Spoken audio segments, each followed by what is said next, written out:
And we are officially live and encoding frames, so that is fantastic. So, curse. Upon your household and your sheep and your cattle and your chickens. I'm kidding. Welcome to D&D. Yeah, this is Dungeons and Dragons. This is it. This is everything. Everything you guys have ever heard about Dungeons and Dragons, this is it. No, I'm kidding. Welcome to the Ilderon Tales. This is the Scholars, episode 9 of book 3 of their, book 3 of the campaigns. Saga, one of theirs, because nomenclature and classifications are weird. We are playing Dungeons and Dragons tonight. It is a role-playing game. Everything you're going to see is live storytelling, and the story can go anywhere, and we'll figure out where that where is tonight. If you're under the age of 14 and you're watching this video, please consult your parents because you're going to see content and hear content that is likely not appropriate for you. And if you are familiar with D&D, we are playing in a homebrewed setting. It is the world of Ilderon. It is one of our own creation. You can go and Google search this name right here that I'm pointing at, and you can learn more about it. There's a wiki and a bunch of other shenanigans and website online where you can read about our setting and learn some cool details. Finally, if you're talking in the YouTube live chat, it's very hard for me to read that while I am dungeon mastering. If you jump into our Discord right here, actually it's going to be linked in the description. You can talk and chat with us throughout the game, and if you type in this channel, the live campaign, things will pop up on the screen, and it's a lot easier for me to see that than YouTube chat. So with all of that out of the way, let's play some D&D. I'm going to handle the recap just to speed through it because last episode was incredibly long and I should probably close Netflix, which would help. Don't want copyrighted stuff playing. Alright, so last episode started on the 25th of Scholar. The party had just teleported back to... or the party was getting ready to teleport back to the island of Coven.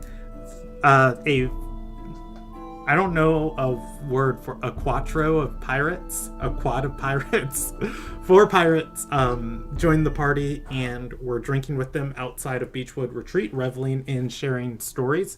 The pirates revealed that their captain had just been killed, and they went on a journey together to give the remains of the captain's loot to her family so that her family would be set for the rest of their days. And the incident had been an eye-opening experience for most of them, as 3 out of the 4 pirates were just like, you know what? I'm done with this life. And one of the pirates was just like, I'm dying at sea. That pirate's name being Wilbert, and was introduced to the party looking for his next job and his next gig. The party gave him the Silver Sigils initiation puzzle, to which Wilbur drunkenly got right away to trying to figure out. And the other pirates said their goodbyes to Wilbur, each parting and saying a goodbye.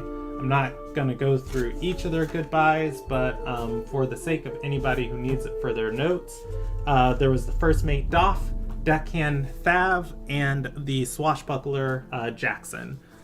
Each one went in their own way.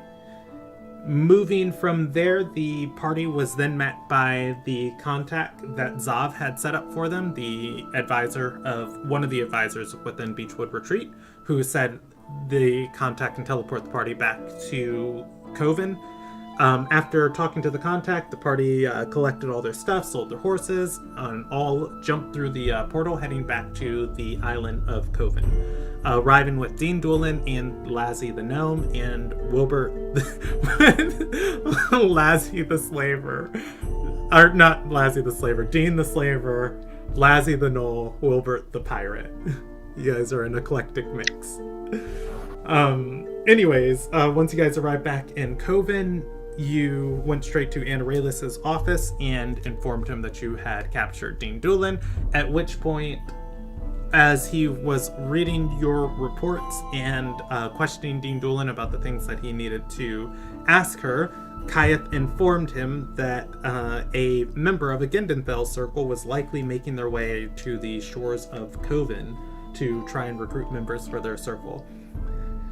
Aurelius rushed off and left the party with Dean Doolin. After talking to Dean Doolin a little bit, Azure forced Dean Doolin to repent, at which point Dean Doolin started learning Empathy 101, and loosely repentant, as it was the best way to save her skin at the time. If it sticks or not is yet to see, but Dean Doolin has promised to not slave anymore and to try and be a somewhat better person. ? Shrug. Moving from there, the party put Dean Doolin in a dungeon. In the dark of night, as Kyath was leaving her, she pulled Kyath aside and told him where the next place the Shield Hands plans start taking place, in a middle of nowhere ruined piece of land called Low Throne, which was really surprising to Dean, of just like, why would anybody even want to go here? From there, Nyoka went and acquired some items. The exact items escape me, but then he went and talked to another advisor to try and get help for their contact back in Beechwood Retreat, as the situation in Beechwood Retreat was getting kind of tense and strenuous. The advisor that Nyoka talked to told him that to go over the heads of to supersede their current orders, she would need approval from a senator or the adjudicator of the Silver Sigil. And they went to get just that, the approval, and talked to a man by the name of Adele Kaiden Claspin, who is the Silver Senator of the Low Lakes. And I can put him on the screen because it's right there.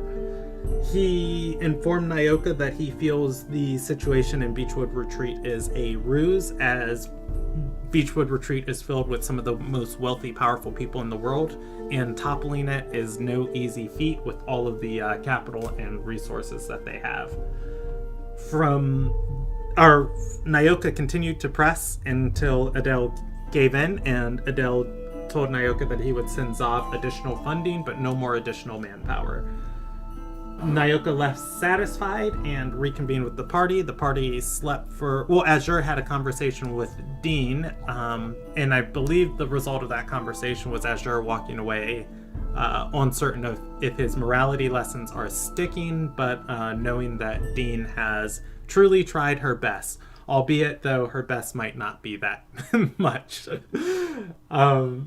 Moving from there, the party slept for the night, woke up the next morning. As they were getting ready to go over their plans and take their next steps of actions on the 26th of Noble, the Knoll that was with the party, Lazzy, got very angry and impatient, as the party has been talking a lot, and the Knoll was promised that they would be able to speak with the biggest of giants. The biggest of giants are the most massive giants, but Lazzy interpreted as just big giant. And so far, Lazzy has been denied that opportunity, and if Lazzy doesn't find another giant to discuss things with, then Lazzy's tribe is in trouble. After that, Lazzy pouted and informed the party that that Azure was going to die, as Azure had taken Dean Doolin's satchel, and in the satchel was potentially blighted water. The water had sickened Dean when she drank it, but she was able to overcome it. Lazzy was abducted, possessed with her at the time of witnessing this, and once the party realized it, Azure took the water and poured it out. From there, I believe Lazzy and Lex started fighting before Lazzy gave up, and I'm pretty sure we paused right there. So, we're going to pick up right there. That seems fair. We're going to pick up right there. It is... Yes. You forgot one thing, and that was only that Wilbur started to decipher the code. Oh, the yeah. trial he was given. Yes, Wilbur... That's the only thing you left out. Successful Arcana check to just... to see that the puzzle piece of paper that he was given has illusory script on it. As to what's under the script, shrug. IDK. Yeah, that's the answer, IDK. We're going to pick up on the 26th of Noble. It is mid-morning. You guys are in... there's a name for this boarding house.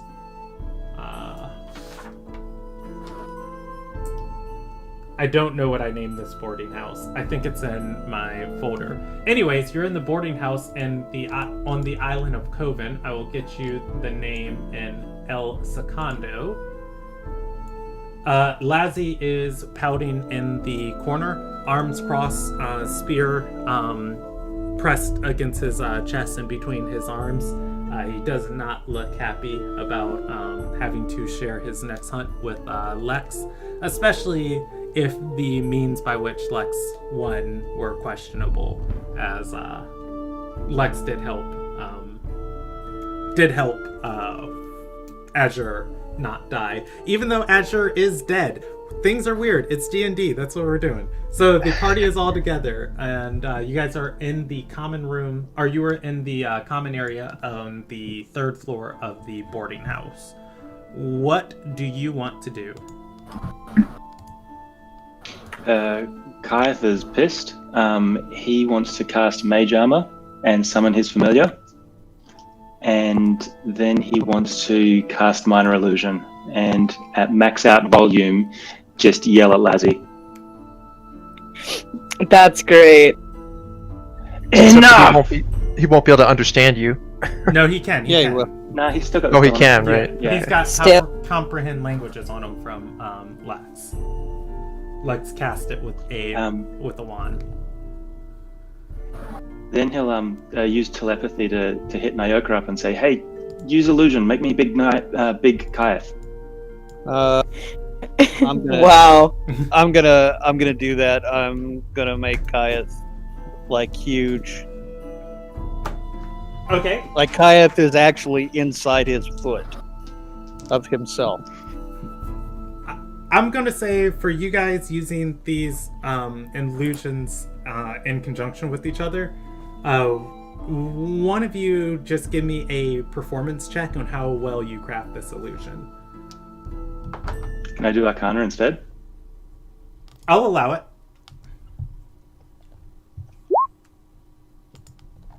Okay. And then that's an intelligence check, isn't it? So I think I get the other thing too. Okay, that's good.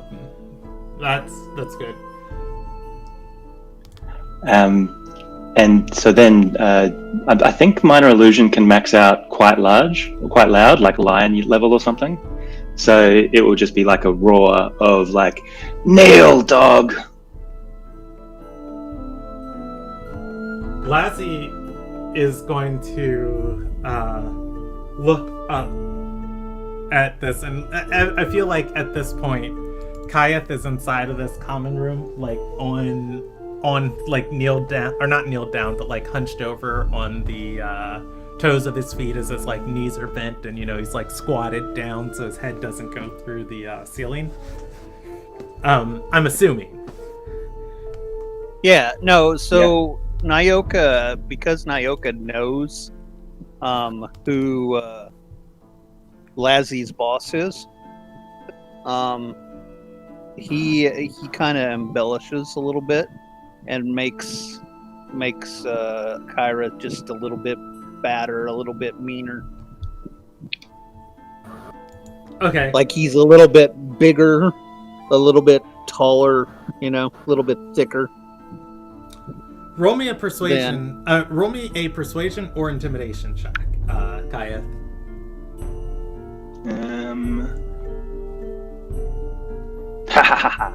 Wait, I've got an inspiration. I'm going to use it. All right. Lassie is going to quiver for a moment before sweeping its hand forward onto Kayeth's foot before its hand passes through the illusion. And then Lassie's going to it's going to still quiver a little bit and then look up and say, Lassie. And only Lex is going to understand this. It's like, Lassie knows small giant magic. It steps forward one more time, brushing its hand through the illusion fading. Well, not fading, but fuzzing and then reforming. Kind of keep the volume up anyway. Okay. Even if he knows that it's an illusion, it's still scary to have something huge scream at you. Oh yeah, and that fact is not at all beyond Lassie. Lassie isn't just I know this is this is small giant magic. You see Lassie timidly testing if this thing can hurt him. Kaith is going to cast Mind Sliver at Lassie. All right. So I'm gonna say Lassie's surprise. You can roll me a check for that, and Lassie is going to. What is that? An intelligence save? Yeah. Yeah. Lassie is going to fail it, taking 4 psychic damage. Does it do anything? Azur Go ahead.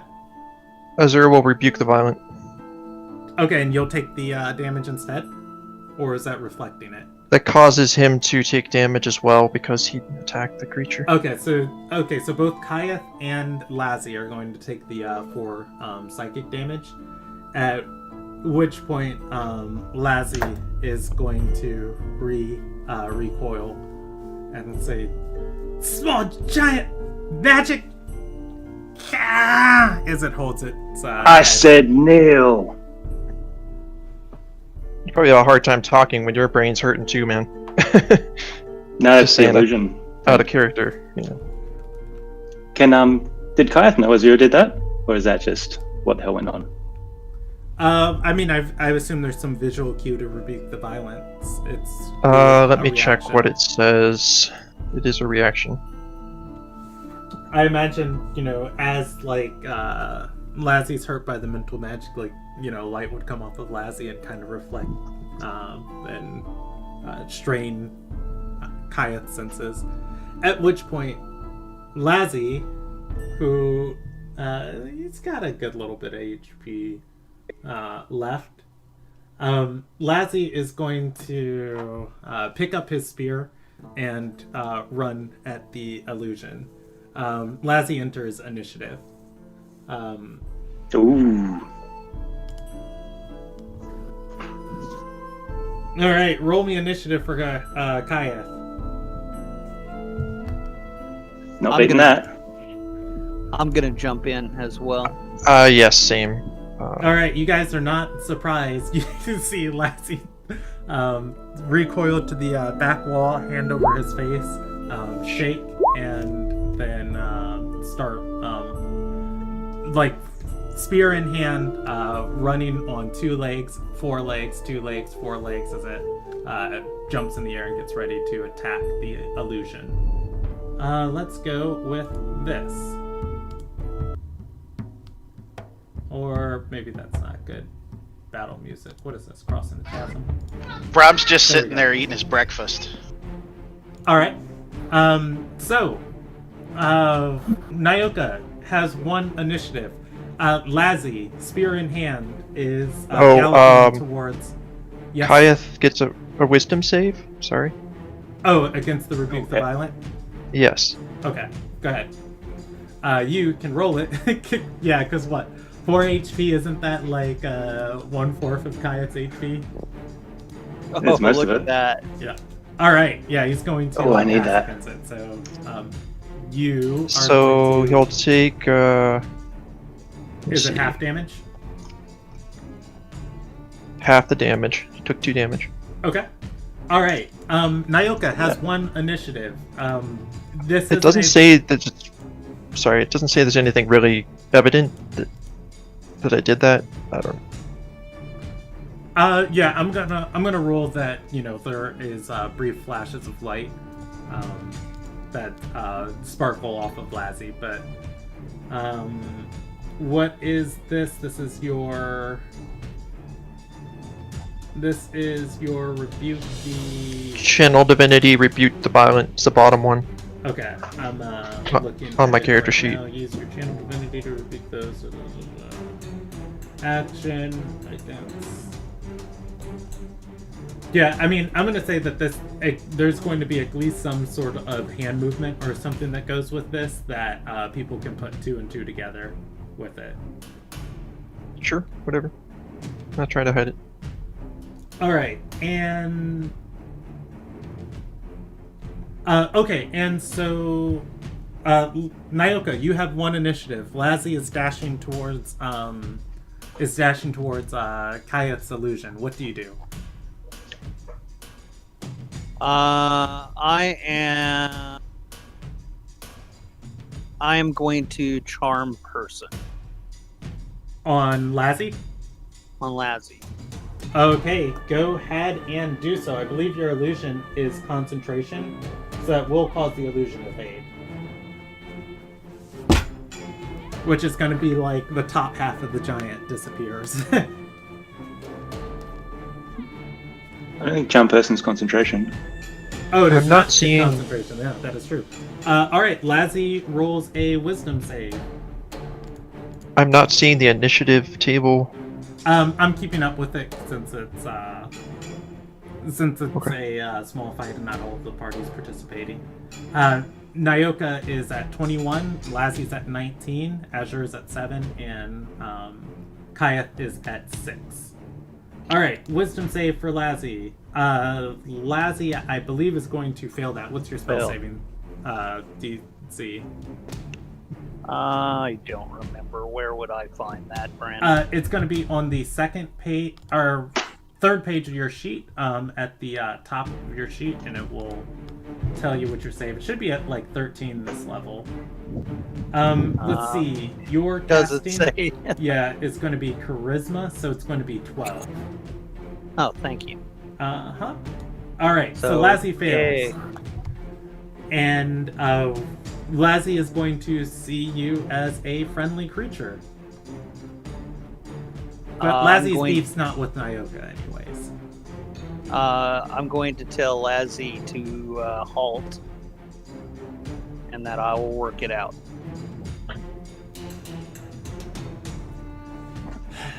Do Gnolls don't even know diplomacy. This is Gnollish diplomacy.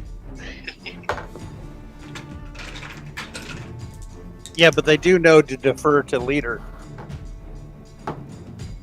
But their leader's the strongest. Would not be.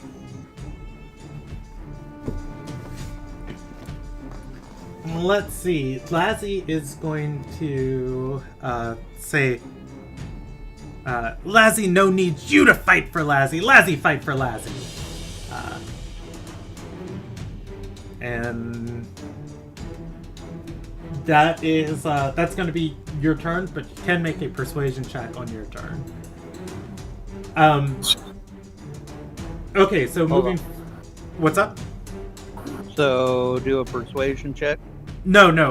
Your action was the charm person. I rolled a die on a pretty generous table of like if Lazzy would give in, he's not going to stop just because you say stand aside. People who say stand aside in Gnollish culture are the ones who often don't get anything on the hunts. Alright, so that is Nyoka's turn. Lazzy is going to run by Nyoka, and it is going to make a attack. Kyath with disadvantage. Lazzy runs and sweeps its spear through the foot of the giant. It is going to miss Kyath on. It's going to miss Kyath with both of these dice, regardless. That is Lazzy's turn. As Kyath is moving around this spear, it is Azure's turn. Alrighty.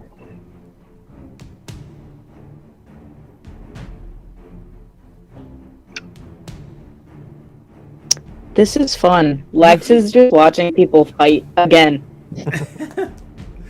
You know, this is fun too because I was like, I need to start looking for some combat for you guys, and then hey, it just kind of happens.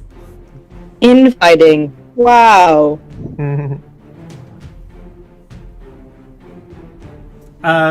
Steve, what do you want to do? It's Azure's turn. Sanctuary? On who? I'll do Sanctuary for Lazzy. Oh, you're casting it on Lazzy. Yes. All right. So you're going to cast Sanctuary on Lazzy, and Lazzy is its head's going to turn to you. Its body's still facing towards Kaya. That is well, that's your bonus action. What do you do with your standard action?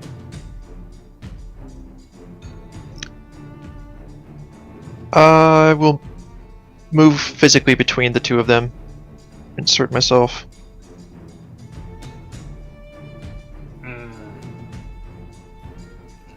Lazzy yaps at you. You don't understand it.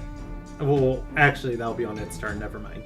Okay, so that is your turn, and it is now Kyath's turn. There is an Azure imposing himself between Kyath and Lazzy. Lazzy has a spear and is sweeping the butt through the giant's foot and stabbing the sharp end. It has not hit you yet. Frustrating. All right. Kyath will keep using the minor illusion voice to speak to basically say, Azure, stand down. The dog needs to learn a lesson. And then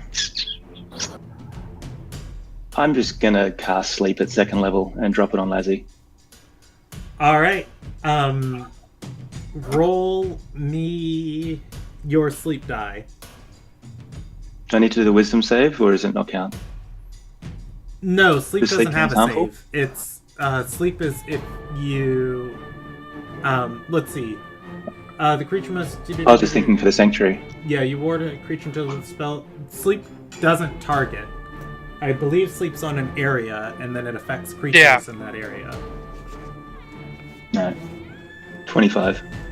All right. So, tell me how you're positioning this. In this room, there's not going to be space to sleep.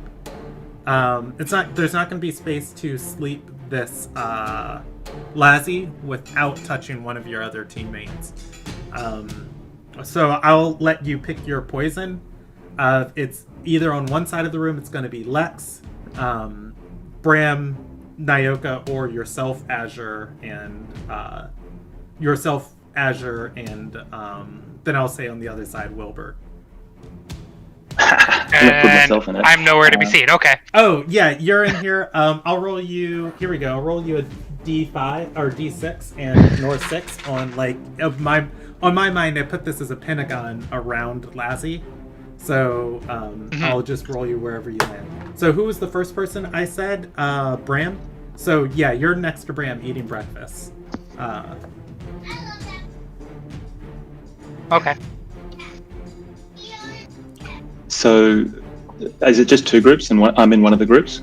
It's so you can put this in a far corner of the room, and the edge of it will. So the way sleep works, you target a spot, and then all of the creatures in that spot, starting with the creature with the lowest HP, to the one with the highest HP are affected by the sleep spell until you run out of HP. This room isn't big enough for you to place it in a portion of this room without touching one of your allies.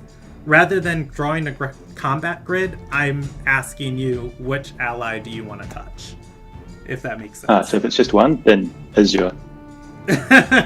Well, Azure is in front of you. Azure is gonna touch you too. Okay, so can I choose one other person? Then I choose Anasiah. Okay, that is fair. Alright, so that is going to be a total of 25 HP. Steve, what is Azure's maximum HP? 1 sec. So Sanctuary should be helping Ozzy with this, right? As far as It's his not an portion of it? attack. Yeah, it's not an attack. He's It's not an attack targeting- spell? Yeah, Lazzy. Okay. As far as me, well, what do we got? Hit points? I got 37. 37? Alright. Lazzy falls asleep. The sleep spell fails to affect anyone else. I thought that I wasn't even in the zone anyway. It was in Isaiah. Anaziah No. and Azure. Yeah, because he's casting on Lazzy, the area is hitting Lazzy and the two of us. Oh. You were within the range no matter what. That's basically what it was. Alright. Lazzy falls asleep. I'm going to take us out of initiative order unless you guys want to keep moving in initiative order. As the next person up is Nyoga. Shelby, are you cool with dropping out of initiative? Yeah, but I am gonna get in Azure's face Okay. and go, what was that? I'm gonna get up slowly and just walk over and pick up the spear. Violence should be a last resort. Why are we attacking this creature? We didn't attack. This creature tried to murder one of our party. He needs to learn his place, that is unacceptable. And what the hell were you doing getting in the way? It's a weak creature. One of your attacks could kill him. I know the strength of my attacks.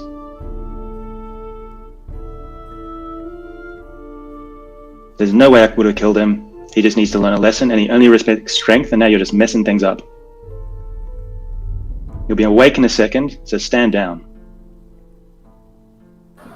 What is your plan? How do you intend To tell him it is inappropriate to harm any of the party, and if he wants to stay with us, he must agree to those terms. Then you best get the wand back from Lex. You can't. You He won't can be able to understand me. You won't be able to understand what he's saying. I don't care what he says. He just needs to hear that message.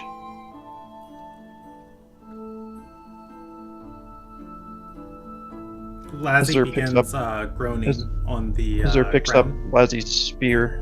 I already grabbed Anaziah it. already grabbed it. Lazzy begins Okay. groaning on the ground before blinking awake, sniffing, turning its head side to side. Before Lazzy is back on their feet. So Kaith wants to make sure he's like good outside of initial biting range of the thing, because he doesn't have a spear, but it's like, Lazzy, it is unacceptable to harm any of the pack.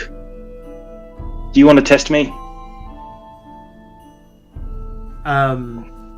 Roll me a persuasion die.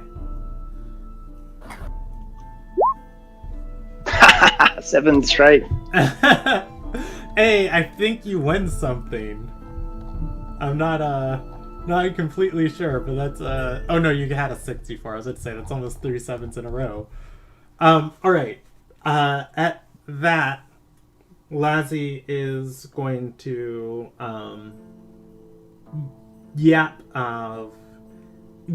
Lazzy is going to yap at you incoherently to Lex. Lazzy, or rather Lex is going to hear Lazzy saying, Big Giant, Moto Malima, or no, not Moto Malima, Moto Yoto is going to, Moto Yoto will kill Pat. Lazzy has no time to waste on small giants.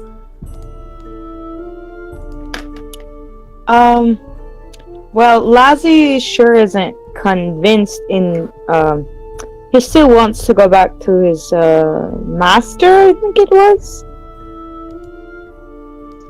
We will kill what's the giant's name? Moto or? I don't remember.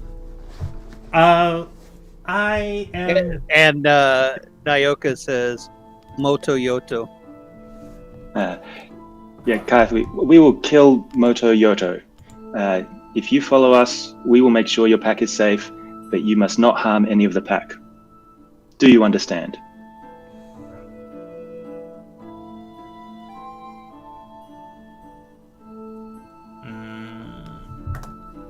Lazzy rolls an intelligence check.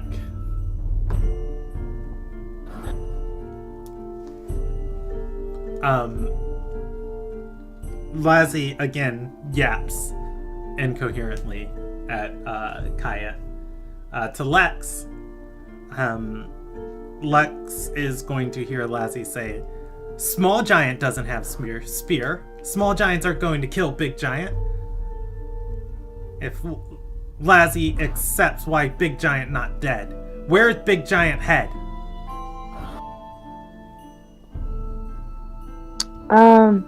He seems to think that the illusion truly was, like, corporeal, I suspect.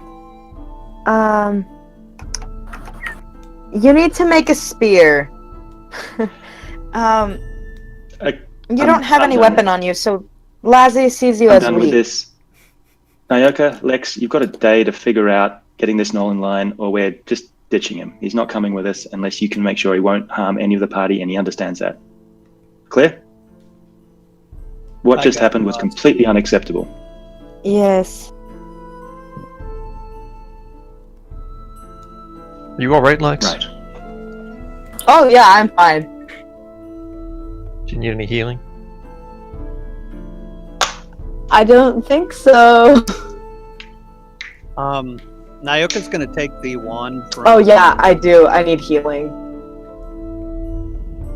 Nyoka's gonna take the wand from Lex and cast it on himself. And then he's gonna put it up. How does Lex need healing? I got the Got water splashed. spilled on me. Oh, right. I forgot. So Nyoka uses the last charge of the wand. What's Nyoka say? No, the second to the last charge on the wand. There was 4 charges. Oh, that four, were four, used okay. too. So now there's 1 charge left. He's gonna use it on himself, and he's gonna go up and say, "Lazzy, follow me."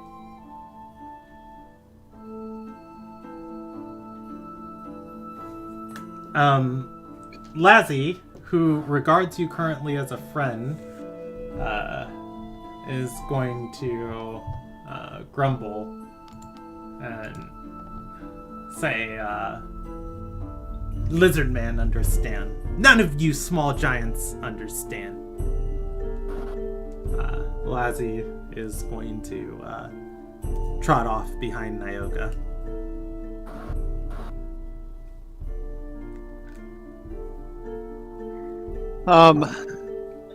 I'm going to go outside near the water,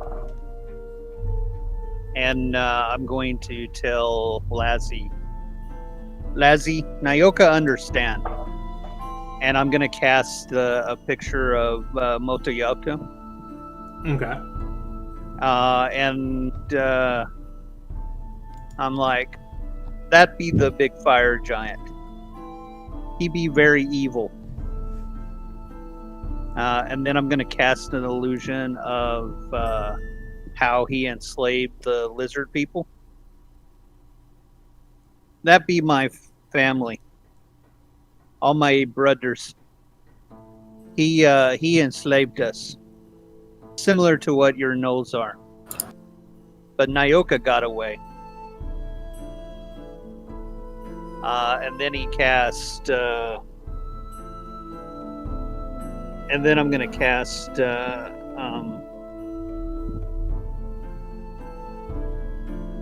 basically money. Right? Mm-hmm. And Nyoka, I'm just going to say, You need money to buy weapons. Nyoka can help with this. But the way you help is by staying here and working with Aurelius and all the people here. If you really truly want to save your tribe, you need to hunt in a different way. You need to work like in fishing. And I'm going to then change it to a stream with a spear. When you fish, you don't strike the water where the fish is. You strike before it because you know that the water hides the fish. To really get the fish, you lead the fish. And then he's going to say, you must do that here. These people, Kyrith, they help you. They get you to weapons, the money to free your people. Don't you understand that? You must hunt better. You must be smarter than any gnoll before you. Do you understand? Nyoka. Lazzy is going to roll an intelligence check at that. Lazzy is going to huff and say, "Small giants so dumb. They don't know they know not when they drink poison water." Lazzy's notes twice as smart. Lazzy twice as smart. No need That's to why- be smarter. That's why Lazzy needs to hunt different way. Help small giants so that they can help Lazzy. Wait a second. Lazzy's going to tilt its head for a moment and say, "Small giants help Lazzy. So Lazzy like giant."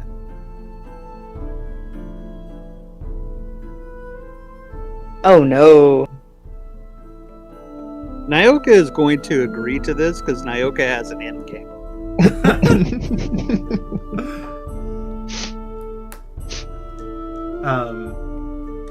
Lazzy is going to nod a little bit and say, Lazzy see. Lazzy is taller than rest of small giants.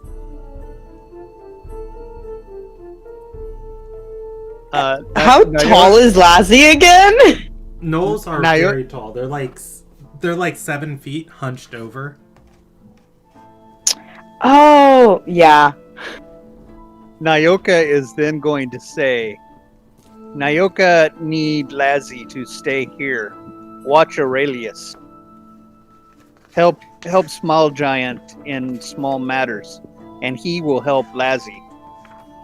Lazzy can be big giant to Aurelius. You need money? Aurelius has it. You need weapons? Aurelius has it. Does Lazzy understand?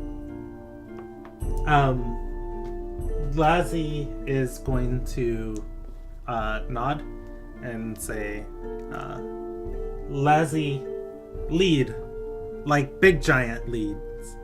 Lazzy only normal giant.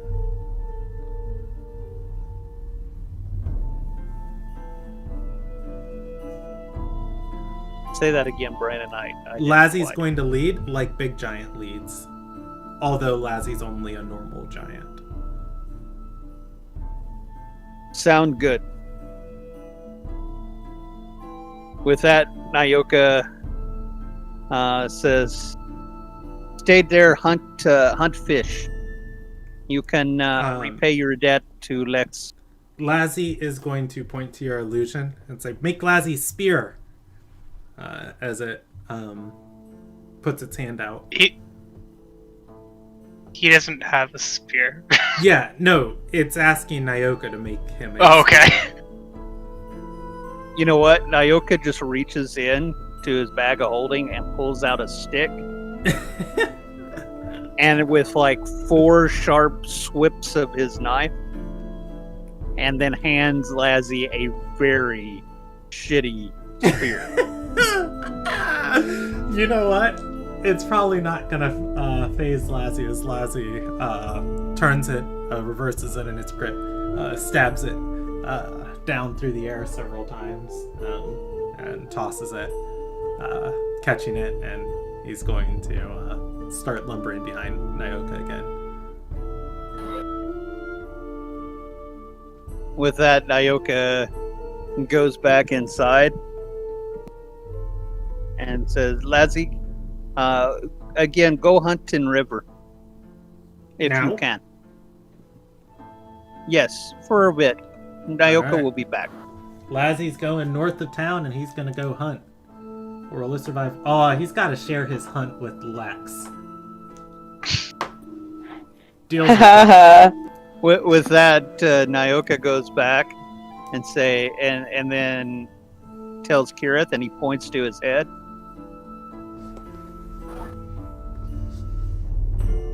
Yes, Nyoka? Is there two-way communication? Nope. Okay. Nyoka is going to say, Nyoka took care of it. Nyoka did what the blue lady would do. Be very strong and understanding, and then pawn it off on Aurelius. Well, Lazzy- you're responsible for anything that creature does? Lazzy will stay with Aurelius and help him.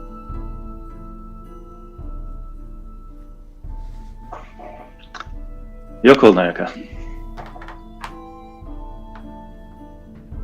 So as her Well, Lex and healed her up how much she needs with Ray on hands. Thank you. I need 4 points of healing, please. Okay. Before Kyrith leaves, Nyoka says, beside, maybe Lazzy do Nyoka a favor and stab Aurelius. that would be a bad outcome, Nyoka. Don't worry, I'll handle it and Aurelius the appropriate way.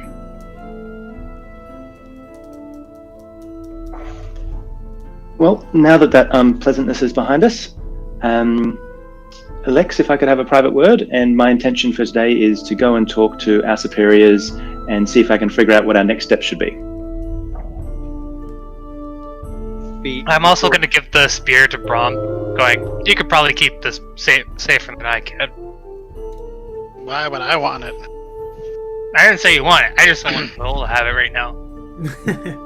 Brom, Nyoka, were you hurt? Spear. Brom looks around and goes, I don't see him.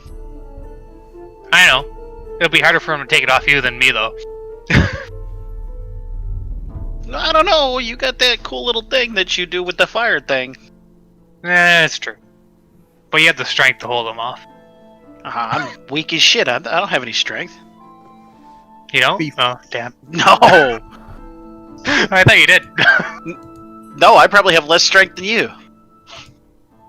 My strength is 9. Yep, I got less strength than you. Oh, okay. I'm not strong. I'm just very nimble and fast. So, before Kyrith gets away, Nyoka takes one of the papers that he's been handed, and he writes, Nyoka did stuff. Help Kirith. Wrote report. And he's going to hand it to Kyrith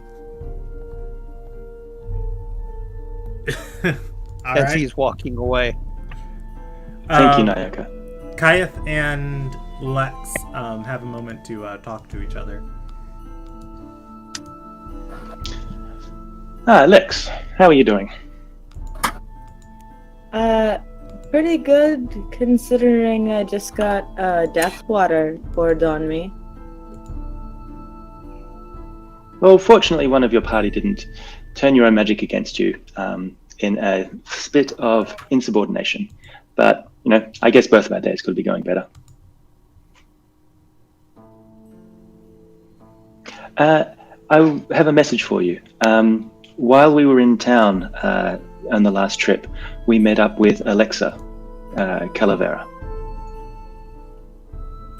An acquaintance of yours, I believe? You did. And while we were there was another unpleasant person, Vrilicus, in the same room.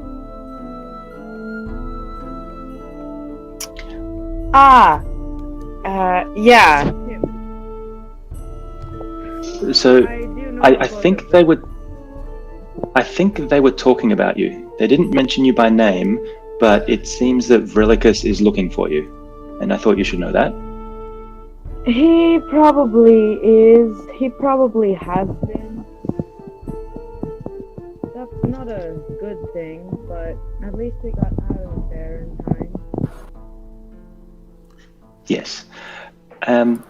Alexa did express some concern in that I didn't mention you by name, but I think that he guessed that I knew who you were, and he said he had a message for you, saying that he didn't work so hard to help free you from your old life for you to go back to your old ways. I'm not too sure what it means, but he asked me to convey that message to you. I wasn't supposed. Annie, you cut out for us, if you can say that again. Can you guys hear me again? Yes, we can. Alright, yay. Okay. So I wasn't supposed to go back for a couple more years to try and get Vrilicus off my tail. But, well, you see how well that worked out. Yes. It seems like fate's conspired against us, but that was the message. And if there's anything that I can do to assist you in disentangling from your previous life, then I'm more than willing to help. It's definitely been a ride since you've come on board with us.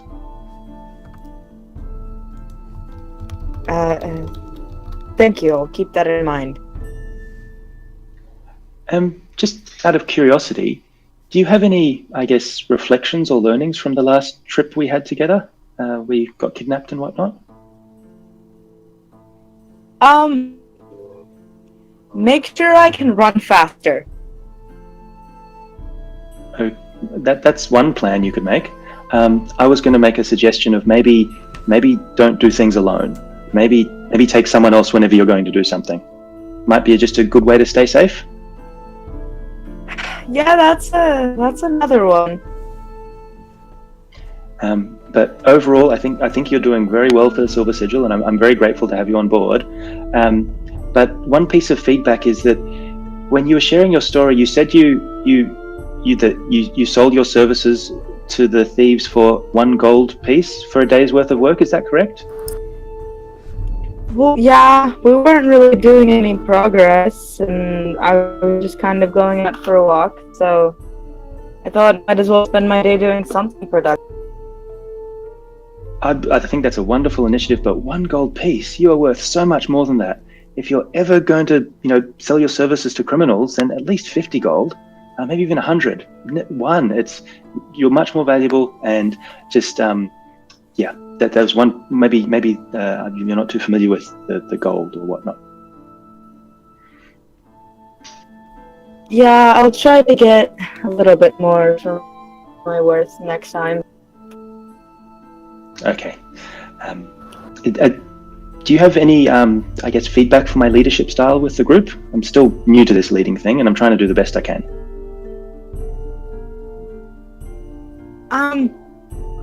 Probably let people. No, it's not a good idea to let Nyoka do what he wants. But no, you've been doing pretty well so far. Kath will stand up straighter a bit and go, excellent. Well, if you do have any feedback, don't fear that my door is always open. That was all.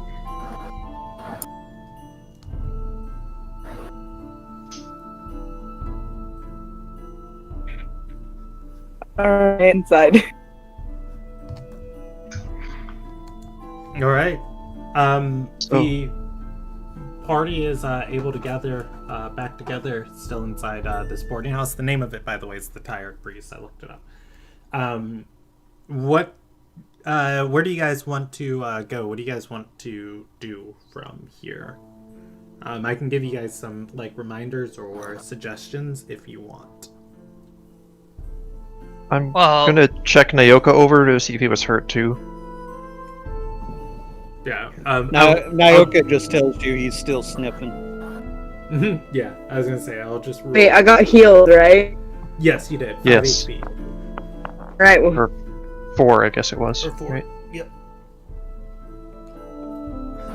Did I cut you off, No Soul? Were you gonna say something? Oh, I was just gonna suggest that we go find Enralis, sort out the things that weren't taken care of yesterday. All I right. think that should be first on our list.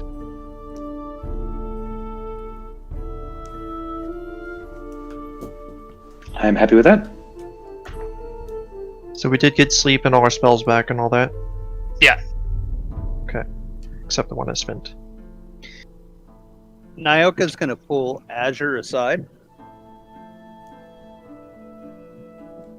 And he is going to hand him. Naoka made you something. Azure will look at it before accepting it. What is And it? he pulls out a very weird item. And he hands it to you. I still want a description before I even think about touching it. Do you want to Yeah. read it, Shelby, or do you want me to? No, I'll read it. Naoka tells you this is a kinanda. And it's a lizard folk instrument. All craftsmanship is made at the questionably highest quality a lizard folk can make. The front and back is adorned with intricate carvings of a scene of a dead warrior, a tree missing a branch, and a lizard folk walking out of a village. All scenes have a personal touch that makes you think that this is part of Naoka's history. The front is decorated with black wood and has shiny metal bars that can be plucked to make a sound. The sides have wooden and opal rings interchanged that when tapped makes a nice rhythm. When played, you get a unique sound that you haven't heard before. Well, it's lovely work. What does it mean, these symbols on here? Oh, that's some things that Naoka lived through. Is this item magical? No, it plays music. Don't you play music? Oh yes, I can play this for you. And he accepts the item and Out of Says- character, do you know what a kalimba is? I'll look it up. It's a musical instrument. Isn't it's a that the cross little between box a- with the metal prongs on it that you press really softly? Yes. Oh yeah. So it's a cross between a tambourine and a kalimba. Oh, interesting. So you can like shake it while you're also plucking it. Yeah, basically. So similar to how you play like a rhythm on an acoustic guitar, you can tap it. You can tap it, bang it, shake it, and it'll make a rhythm as you clink the little keys to make music. Well, thank you for all that effort, and I will play this for you from time to time. Naoka figure you like to play music, so he make you a lizard folk instrument. And Azur will attempt to go into playing a song on it for him. Or would you like everyone to hear it?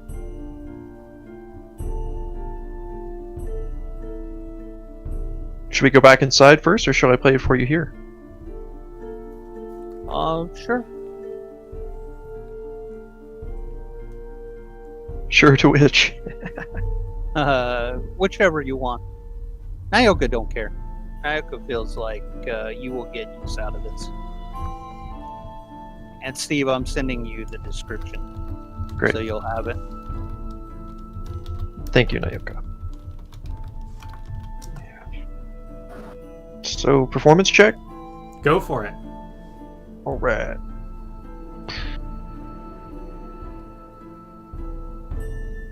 I'll do it back with everyone. Just step back inside. Okay. Yeah, you're gonna be able to pick up the hang of this instrument pretty well. Not your greatest performance, but a pretty daggone good one for just learning this thing. You're able to, I guess, like translate a song, you know, to kind of like this instrument's keys and tones. Great. That said, the other suggestion for the party was to head to Anarelis. As a group, do you guys want to do that, or do you guys just want to send in Isaiah?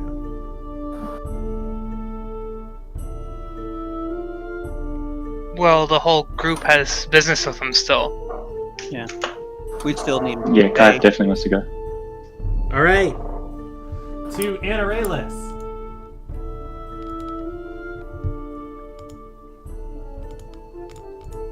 Okay, so heading through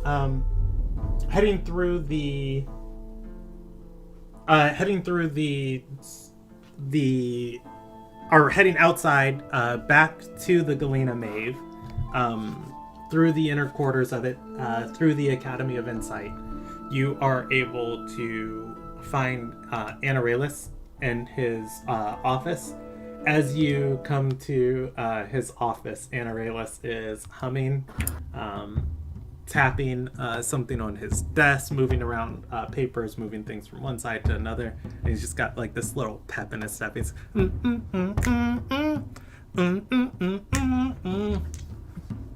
We're going to ruin this poor man's day.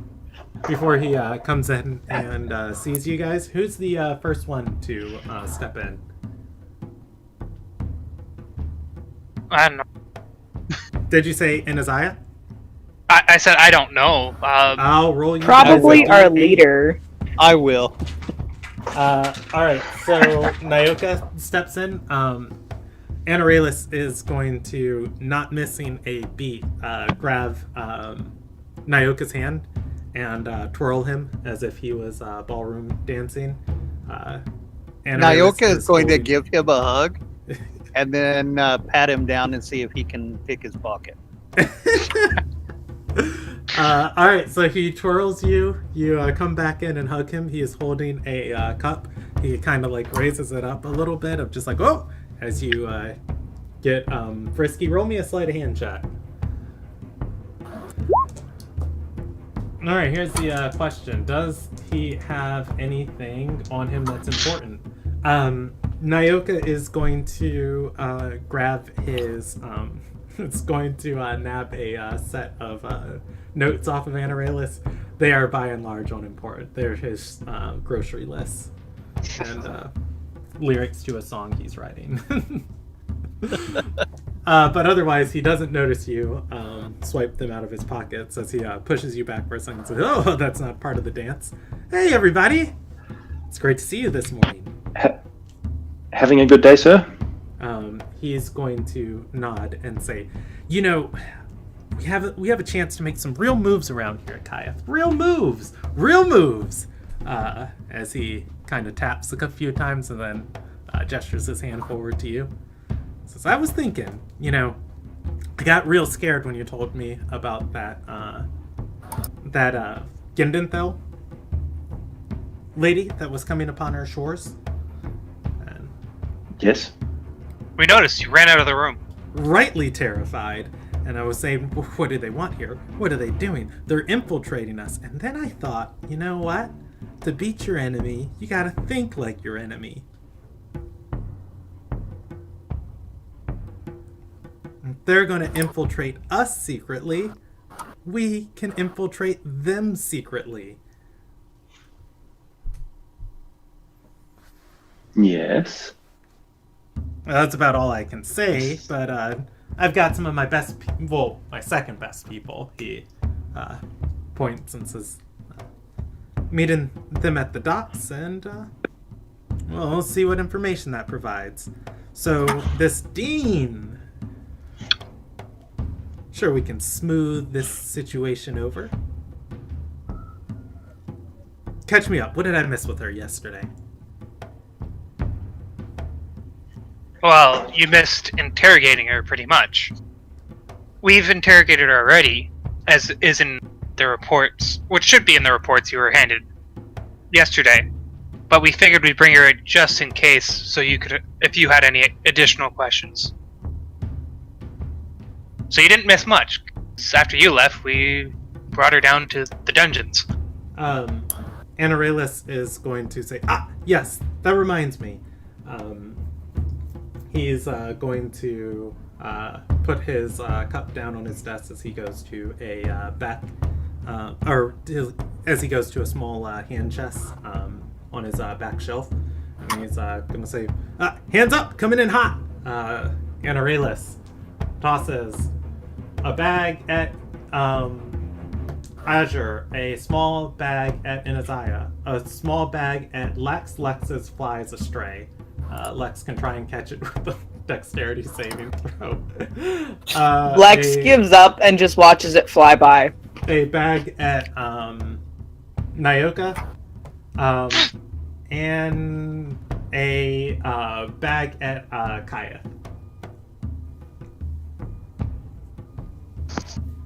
All the while, Brahm's looking around going, Oh, yeah, Brahm. That's Dungeon Master, not me. And at which point, Anorelus is going to lift up his leg, take the bag, and do a trick shot under his leg towards Brahm. Brahm, what's your AC? 17. The bag is flying straight for your face rather quick. Deflect missiles. I'll allow you to deflect missiles without a key point. You're able to either catch it or knock it aside. I'm right gonna before catch it. hits you.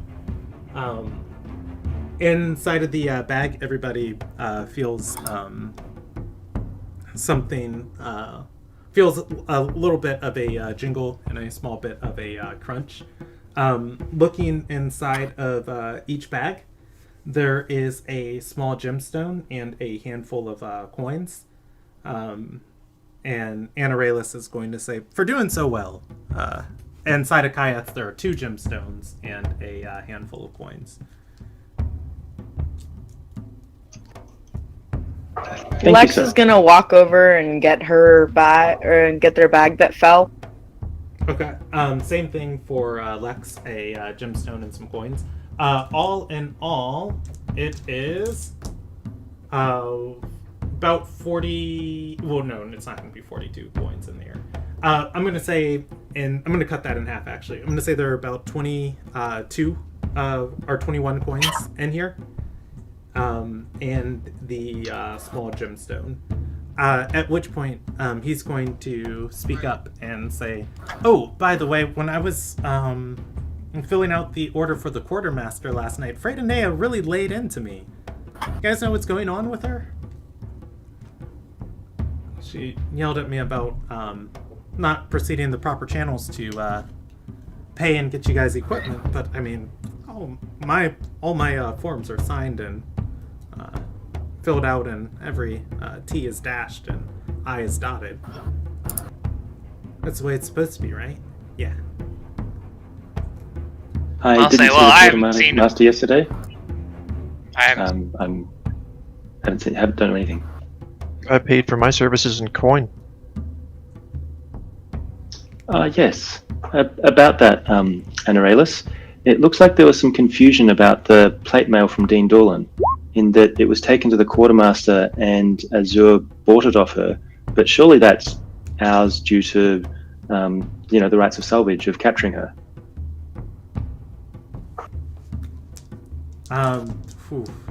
He's I'll back him with that. Fair point. what's Nyoka lying about? Not seeing the quartermaster last night? No, Nyoka says she must be working too hard. Anorelus is going to tug at his shirt and say, come on, I don't want to get into it with the reservation guys. You know how they are. They just they throw people in the dungeons, they confiscate it, they take half for lost and found, half to the quartermaster. It's at this point, is it either here nor there? It was it was 215 gold, which was quite a meaningful drain on our resources. But they're mean to me. Yeah, I'm sure you can deal with it. I believe in you. Oh, I'll perhaps ask if there was something wrong with the Nyoka is going to look at Aurelius and go, Nyoka has a solution for this.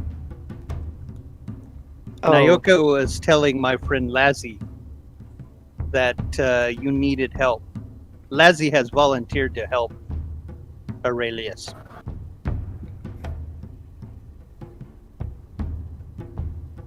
So if they're mean to you, Lazzy can help.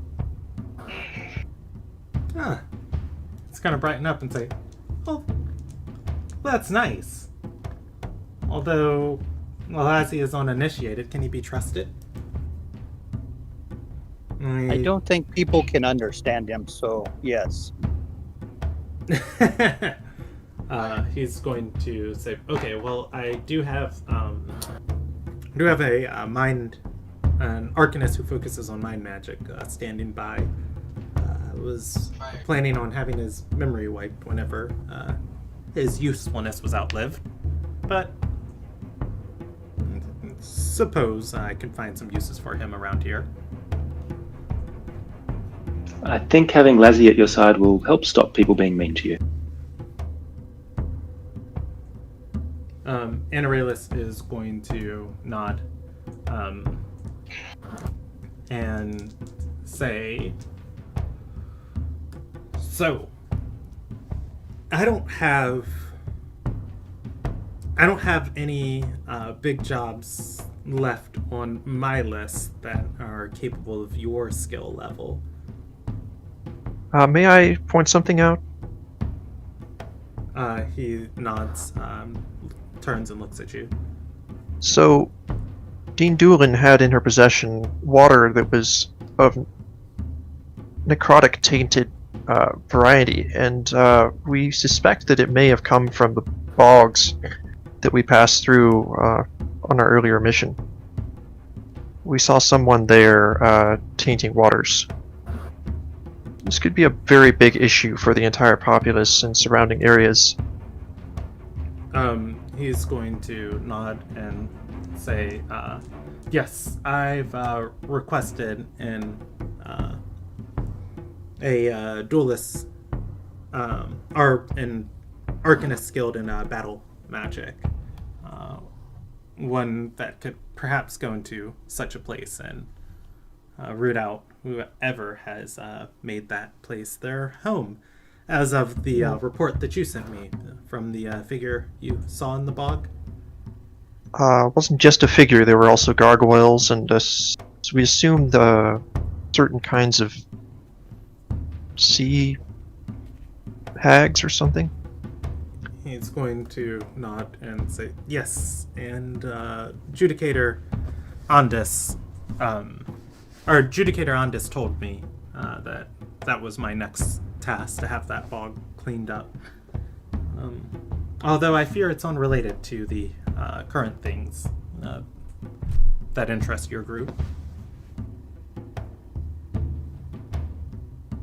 I did acquire some more information from Dean Doolin yesterday, and I've been working to befriend her, and she informed me that the next location the Shield Hand was going to send her to was Lothrone. Lothrone. Yes. It's gonna tilt his head and say, "Are you sure you heard her right?" That's what I heard, right? You're asking me as a dungeon master? Yeah, is it out of character? Yes, that is what you heard. Yeah. Lothrone. Yes, I am sure that's what I heard. Anorellis is going to say, the uninhabitable stretch of land, low throne. The broken islands in the bog, low throne. The low throne, Olivia and her hordes of blighted armies rampaged across and shattered the original seat of power for the Kayak Empire. We're talking about the same low throne, right? I have not been there in person, but that is what she said. You can always ask her yourself. He's going to huff and say, I don't know if I want to waste time on that. What's in Lothrone? It's just a bunch of bogs and marshes.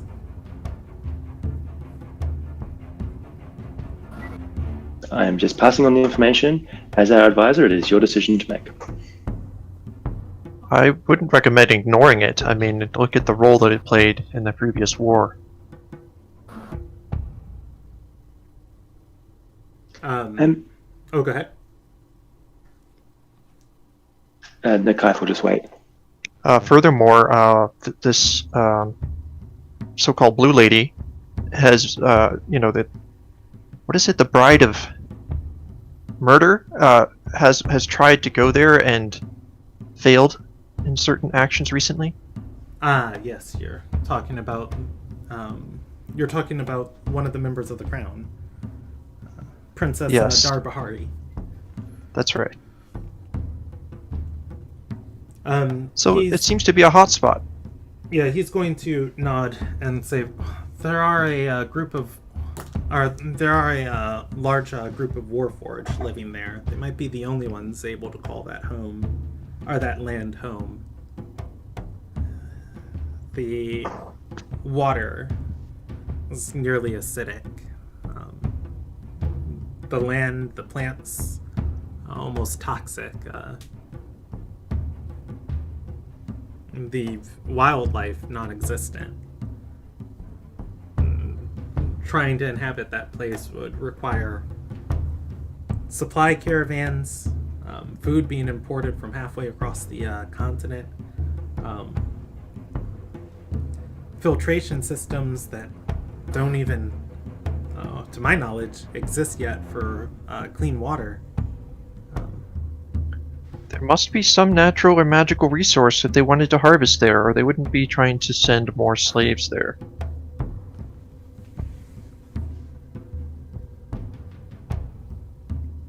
He's going to nod and say, how do you even get resources like that to someplace like Lothrone?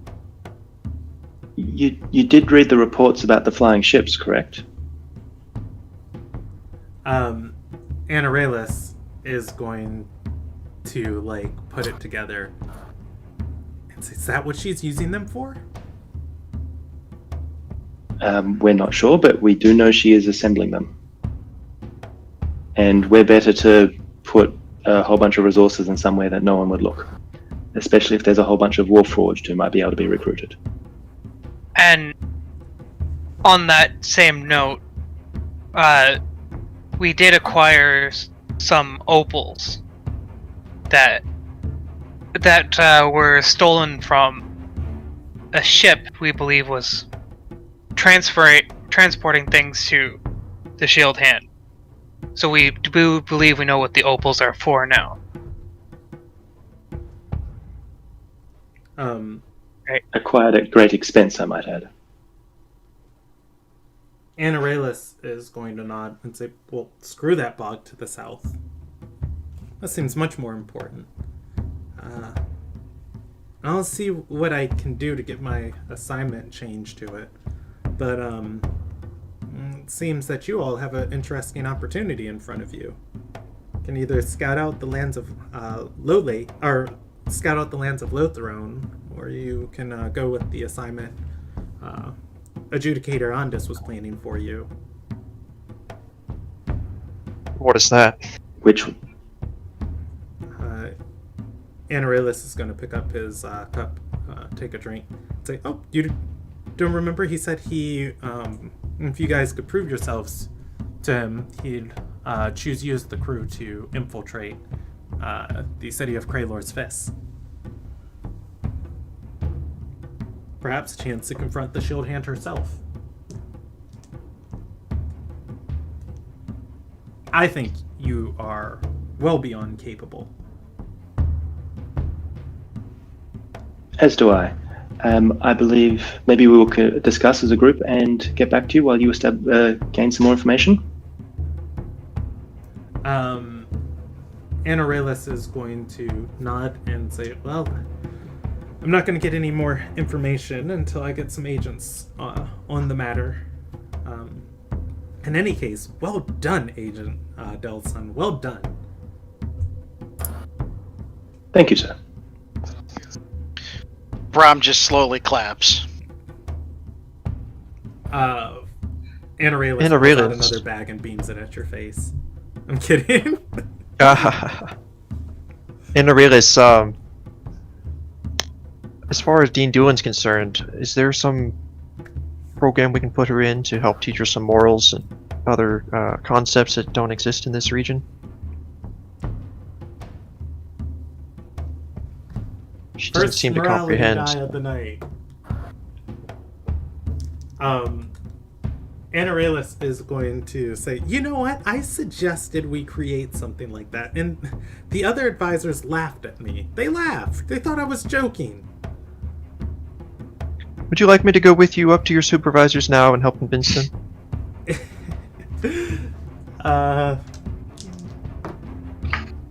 Anorellis is going to say, you can do that?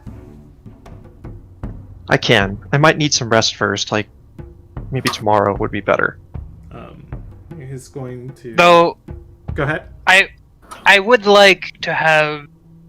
If Dane Doolin could return home, because her significant other has a little bit of sway, and unfortunately has seen my face and knows that I was looking for her.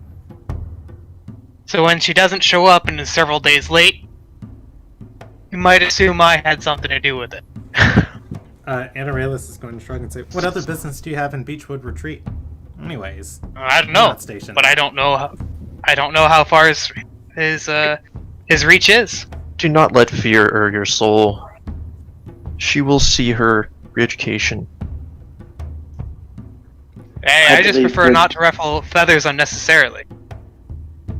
I believe that Dean has already made good progress on her re-education and would also support her being returned to Beechwood Retreat as soon as we have no further need of her. I have many doubts. I have many doubts. She is just putting up a front to cover her ass and save her life. People like that don't change. Oh, they can change. It just takes a lot of effort and time. They'll change if there's coin in it. That's the problem. In order for her to change, we'd have to end slavery completely. Yeah, that's not going to be happening. Oh, it will happen. So thus, she will never change. What was that, Brandon? Oh, Anorellis pipes in and says, I think there was a Sky Queen a couple years ago that tried. There were two.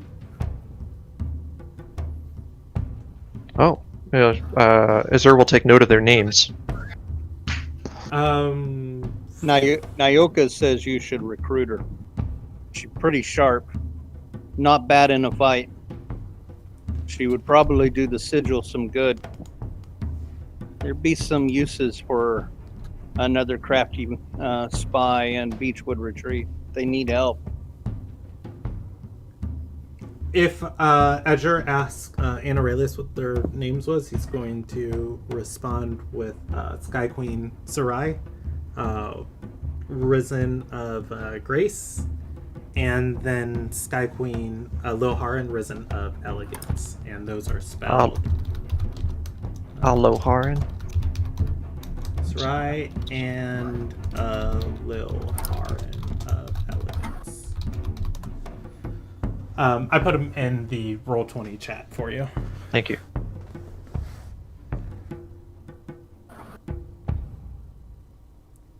As you can see, sir, our group has many different views on the best course of action within Dawn.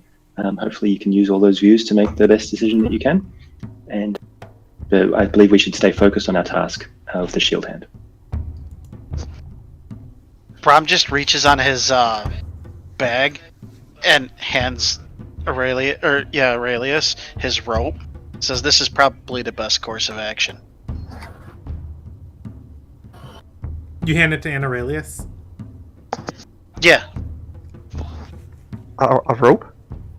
So And Aurelius is going to Yeah. roll. That's the best a, course of action. The rope. Oh, I see. Insight die, swallow. And then he's going to hand you his cup and say, maybe you should try this.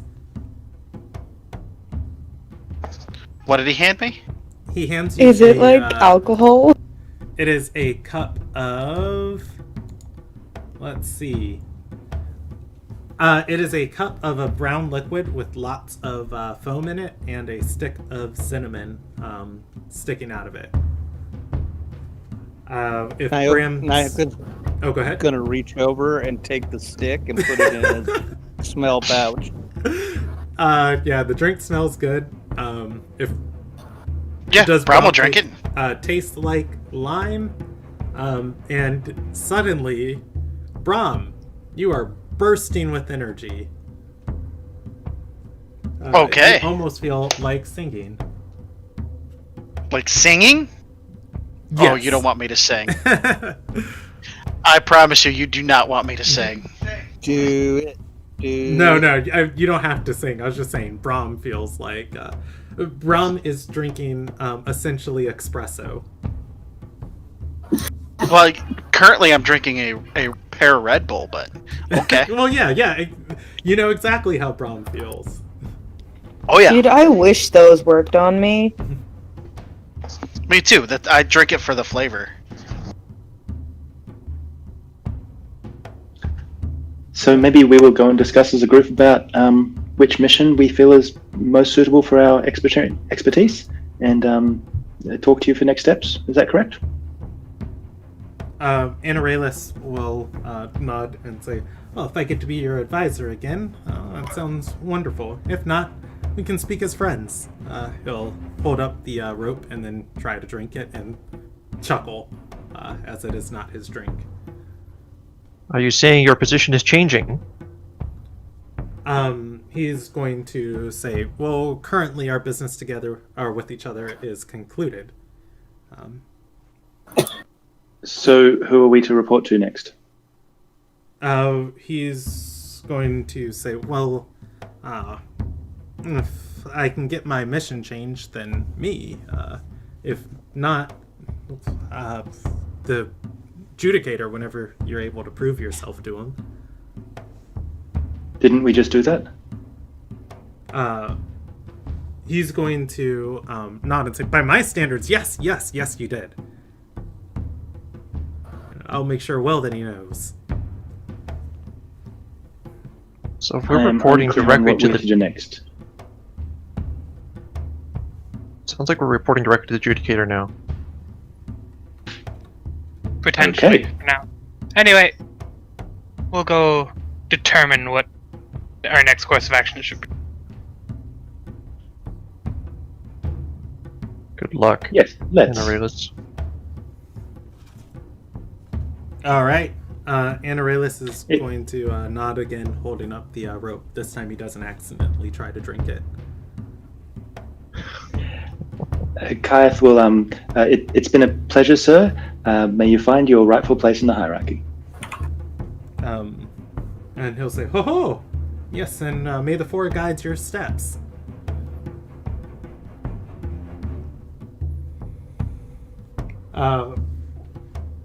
The party is able to leave. You are in the halls of the Academy of Insight. Where, and, well, I mean, I don't feel like it would take too much discussion.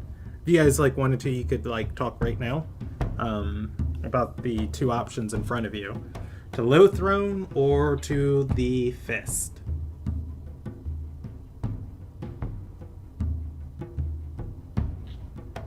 So, Well, the people I would have kind of like to do both, but probably can't do both.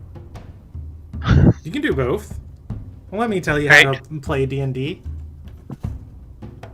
But I would like to speak with not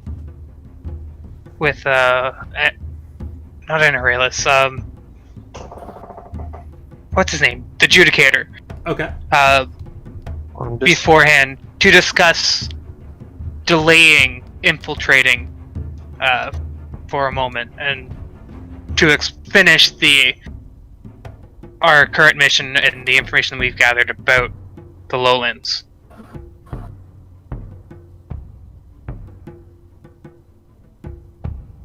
But Okay. I would like to run it past him to see if he feels that that is not a priority. So your suggestion is that we ask the adjudicator for more information about the lowlands and see if he believes that's the best first step, or before going straight to Kraylor's Fist? Yes. And at the Okay. same time, it gives us an opportunity to possibly, if we choose to, sell the opals to the adjudicator, because he was looking for opals. And at the same time, we can make sure that he gets the information of what the opals are being used for. I think no matter what we do, it's important that we give all the information we have to the adjudicator, just to make sure that Aurelius passed it on correctly, and that the adjudicator has Exactly. all the information at his disposal. So I definitely agree we should do that before we reach a firm decision. But perhaps we should have a view amongst ourselves about the best course of action before we have that discussion. Yeah, that's my view on the situation. I believe the lowlands is a higher priority than the city, because we may not know enough yet.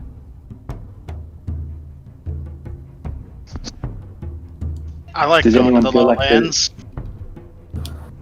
I'm hearing a few people saying they want to go to the Low Throne first. Does anyone feel like we should go to the city first?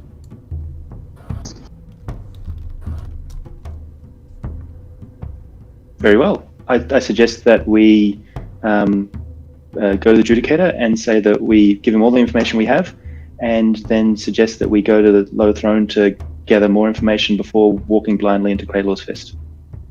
Does everyone And agree? with that? Isaiah would also hand Keyleth, or not Keyleth, Kyleth,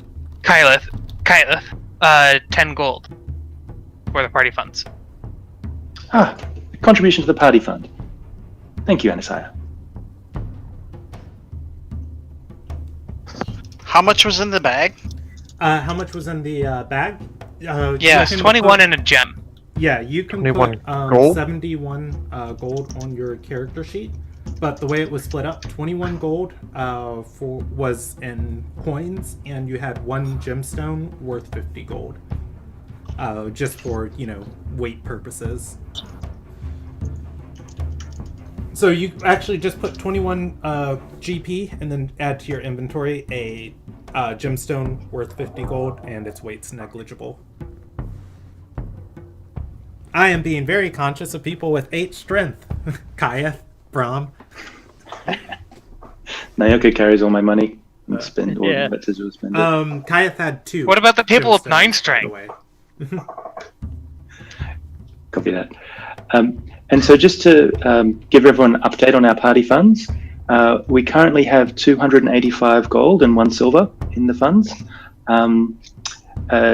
Contributions, Naoko's given about 23 gold to the party, Brahm 4 gold, Lex 1, Anasaya 10, and myself 550.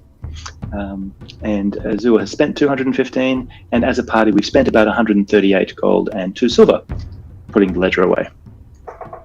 Zur will return 77 other gold pieces that were meant for horses. 77? Yes. I'm also going to give 10 gold from my earnings to the party fund. Thank you, Naoka. So we have 372 gold now.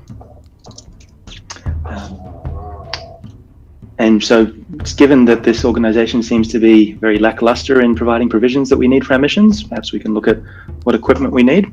And also, for full transparency, the funds that I acquired in Beechwood Retreat was by issuing a debt bond against my freedom.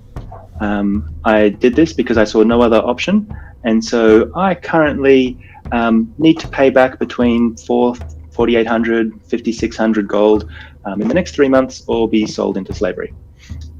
That's a personal decision I made as a leader because I feel like it was needed, and so I'm very focused on making sure I can acquire the appropriate funds to secure my freedom. You still have the majority of that gold, right? I have some of it. I currently have about 1,850 gold. It's okay, boss. If you go to slavery, Nyoka will buy you. I'm confident in my abilities to find a way out of this, but yes, it's a sizable sum of gold that I am needing to recoup. Hopefully these 3 opals will go some way towards getting some of that back, but it's just wanted you all to know that's what I did. Should we just go grab Dean Doolin and hand you to her? No, because she's given up slavery and I'm still free. If I can pay off the debt bond, then I will stay free. I don't recommend selling your soul again, ever. I did not sell my soul. It was a logical decision to make. I merely mortgaged my freedom, and so it gave me access to capital so that we could get the job done, because without that we would have no opals and no horses and no Dean Doolin. So I have no regret in the decision. I think it was an excellent decision, and it just has consequences which I will deal with. Very well then.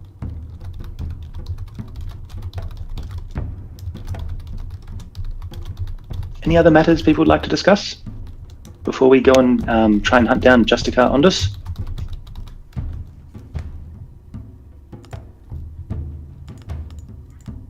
Not really. No, I think Not that's for it. myself, no. Let's get on with it and For see if he myself? has any more sense than Aurelius did. I do Probably have just one looks errand I around would and like says, to do. I need new rope. You gave your rope away. I do have one errand I'd like to perform before our next mission, but I can do that after the meeting with Justica Ondus. My intention is to hire Scalen Kalinar and have him as my scribe to help run my enterprises to earn back the gold that I need for my freedom. Oh. I'm just gonna run back to Aurelius's room, give him Lazzie's spear, and said, "This is Lazzie's spear. Hey, we took it off because he tried to stab one of us earlier," and just turn around and run out the door. Okay. Yeah, Aurelius, as you come in, is probably just like singing and shuffling and organizing papers to himself before. Yeah, but I say it out loud. Yeah. And just turn around and leave before he can say anything. And he's gone. Oh, before the end of the meeting, Nyoka pulls out the papers that Aurelius has, and Nyoka goes, "Well, it looks like Aurelius had some notes on here. It says lettuce, tomatoes, cheese, bread." Okay, I think that's think it's his a code. food. No, I think Cracker Jacks. you should try and decipher it. And this other one says, "What is love? Baby, don't hurt me. Don't hurt me." Okay, no more. And I'm That's gonna good. fold it and go, I didn't do good this time.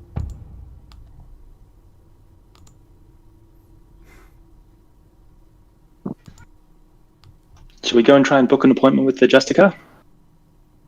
I believe that would be the wisest course of action. All right. Is Wilbert with us? I'm assuming he is. Yeah. Yeah. Okay, you're just really quiet. Hmm. How's it going with That that is an excellent test? point. I don't know. It's a piece of paper, boss. Hmm. So what do you do with pieces of paper? About this size, I throw them up, put them in the trash. But I had some magic stuff on here I gotta get figured out. But I don't know. We've been in meetings all morning, hadn't had a chance to really look at it. Oh. Well, you'll need to solve the riddle before you can accompany us on our next mission. Azure, you are not to give him the answer, and he must solve it on his own. I know. So I don't really need to be here then. Oh, you can come meet on this. Why not? I mean, if I'm not part of the group, then I don't need to be sitting in meetings all morning. Well, the idea is that you're going to join us, is it not? He You wants just you need to finish be. that task. He wants you to be inserted so that you can get paid properly for the work that you're going to be doing with us all. So that's all I meant.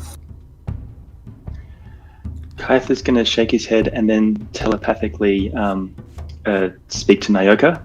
Nyoka, I can have no knowledge of any wrong dealings in this admission. I do believe there's talent in this one, but he must solve it on his own. Do you understand? Sure, boss.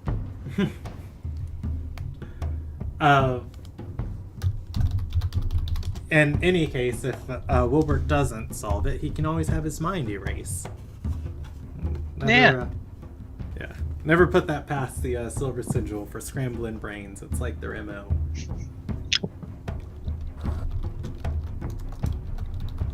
So, Nyoka is going to talk to Anaziah.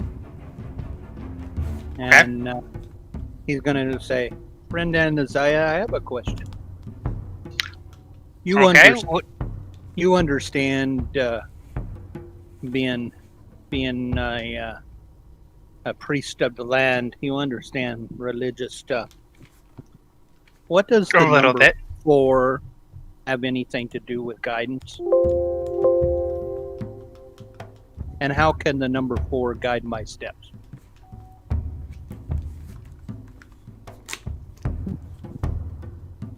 I actually have no idea what he's talking about right now.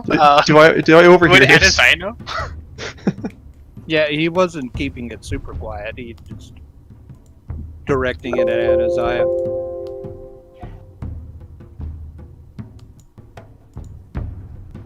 Do a religion check, but I think I know what he was talking about, basically. Yeah, I'll do a religion check. There.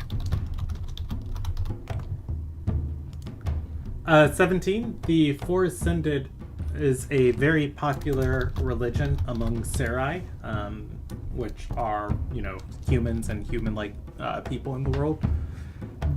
The Four Ascended are 4 humans that, at various points in history, all died and ascended to godhood upon dying and returned to the earth to change the tides of great climactic moments.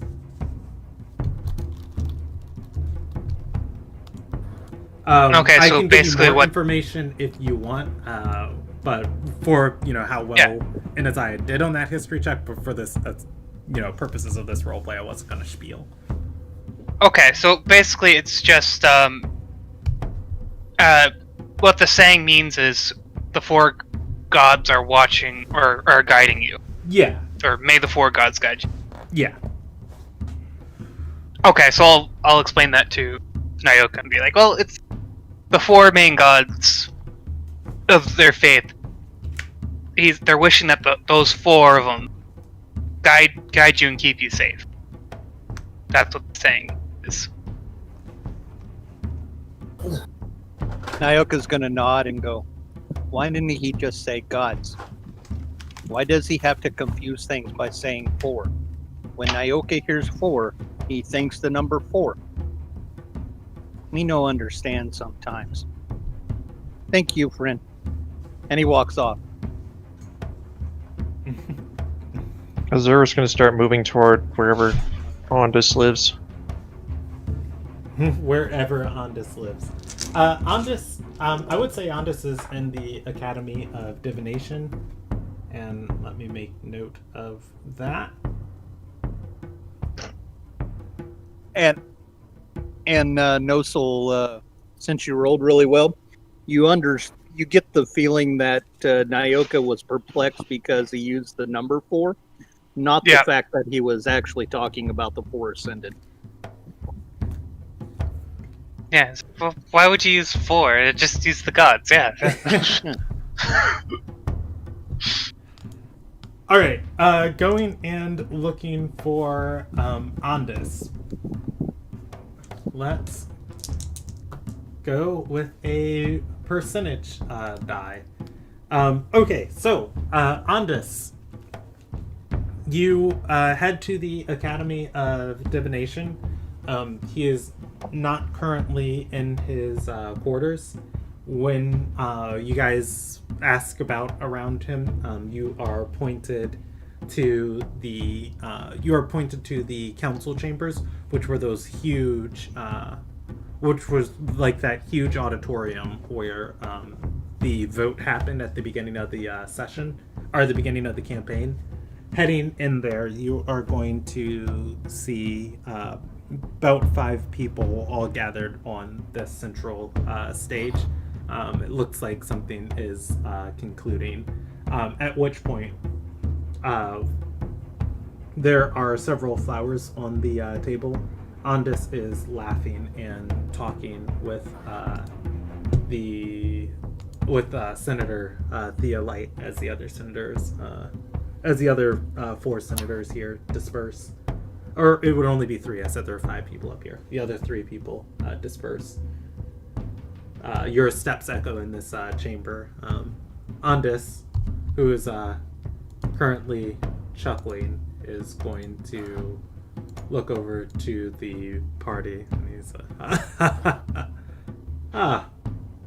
he gestures for you guys to come closer. Do so. Advisor Anaralis said we were to report directly for you for our next mission, sir. He's going to nod and say, yes.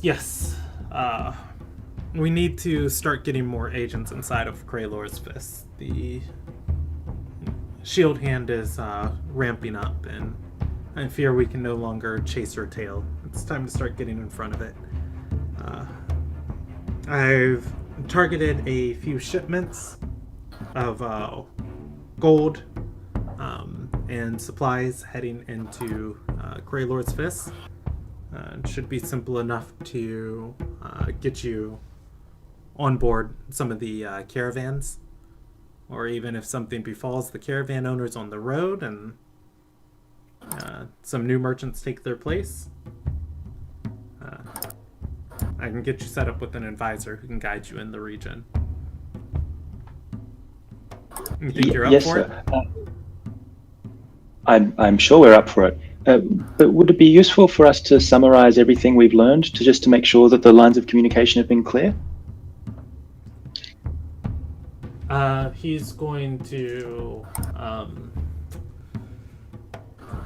he's gonna look up in these chambers and say, daylight's burning. If you can do it in a couple minutes, then yeah. Otherwise, I'll read the reports from your advisor when I have time. Okay, so I will feel free to chime in if I miss anything, Lawkeepers. But we have reason to believe that the Shield Hand has amassing an armada of flying ships, and that she is using opals empowered with fog cloud to hide them in the clouds. That she has been using a relationship with Gendenthal cultists in Beechwood Retreat to create a diversion for the Silver Sigil and distract us from her activities. That's a hypothesis. And that she had instructed a key lieutenant of hers to meet up for her next mission in Lothrone. That is the summary, I believe. Pretty much. And I don't know who has the opals on them, but we should give him one of the opals. Or let him examine it anyway. Also, Yes, there this is one of the- also there is an elf of some sort that just seems to have turned very dark in the fog, and she has gargoyles and sea hags that seem to have been agents before, etc. going on. So He's, Kai, he's gonna nod at that and say, I do remember assigning your advisor to take care of that bog. Is there any progress on it? he seems Not to have yet. sent He one is- individual. That's all I know. I believe he's recruiting for a battle wizard to assist. But here is one of the opals that we procured at great expense that has been enchanted with the fog cloud. And our reports say that she has barrels of these in the flying ships. It's speculation. We do not have more evidence at the moment, but we suspect that maybe she is using the flying ships to reinforce activities in Lothrone and hide behind the clouds.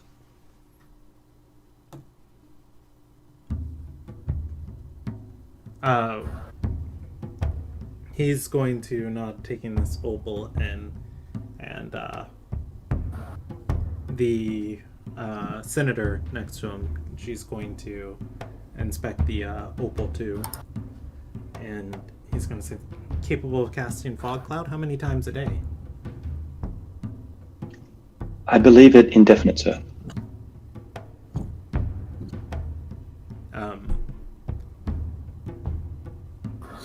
He's going to look at Senator Theolite, and she's going to say, they haven't, nothing like this has came out of the university from Ililnakai to my knowledge. This is new, harmonizing a stone's resonance opal with a spell such as fog cloud. It hasn't been done before, but I wouldn't say it's exactly impressive magic that brings us forward into any new era.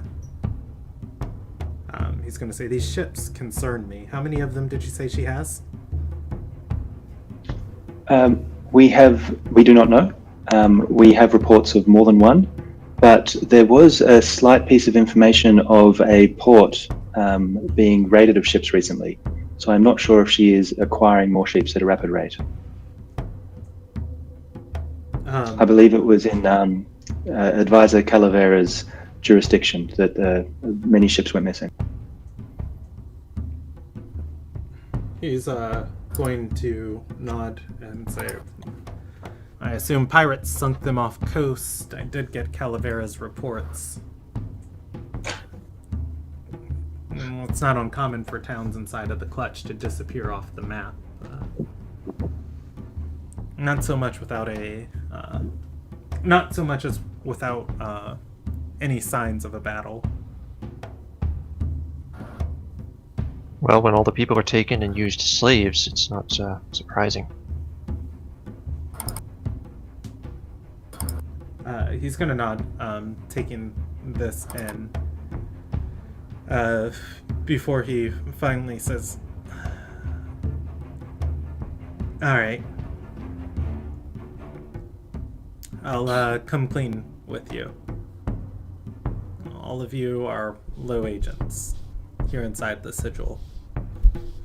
We have a mission to uphold the order that we can, not just here in Coven or Galkin, but for the whole world.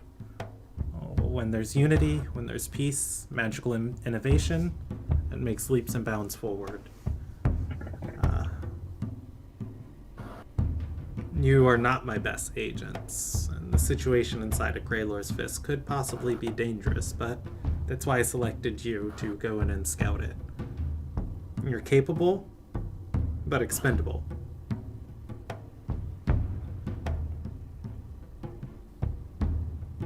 I don't know what's going to be inside of this bog at Lothrone,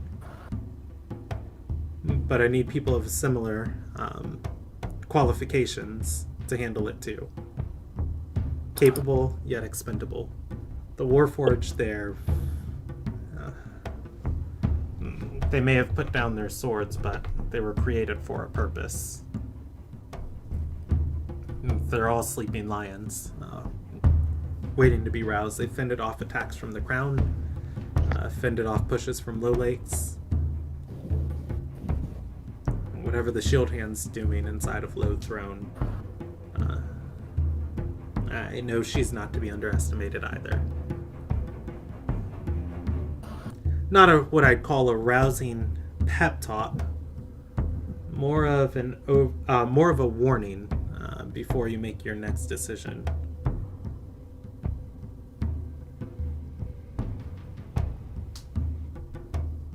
Had you heard of the prince? Oh, go ahead.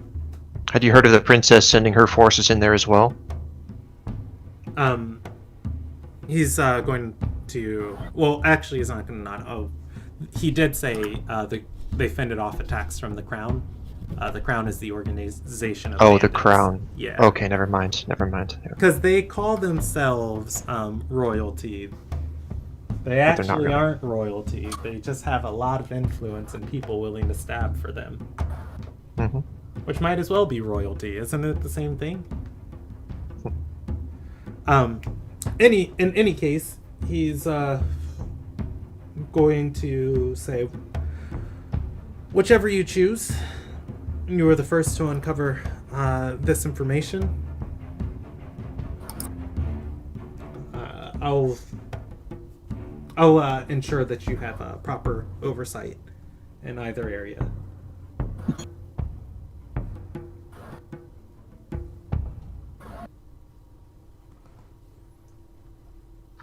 So you would like us to choose between the two missions, sir? He's going to nod and say, oh, both of them are going to get done. It's just which one you'd like to handle and which one I send someone else to handle. Nyoka's gonna speak up and say, the lowlikes aren't bad, the Warforged are an interesting folk. I know a couple of them. They're not bad. Okay. Maybe a brief moment to confer, and we will let you know our decision. Okay. The party can step away for a moment. And give me a D100 for everyone? For Annie. Give me a D100 for Lex. Uh-oh, I don't like this. Hey.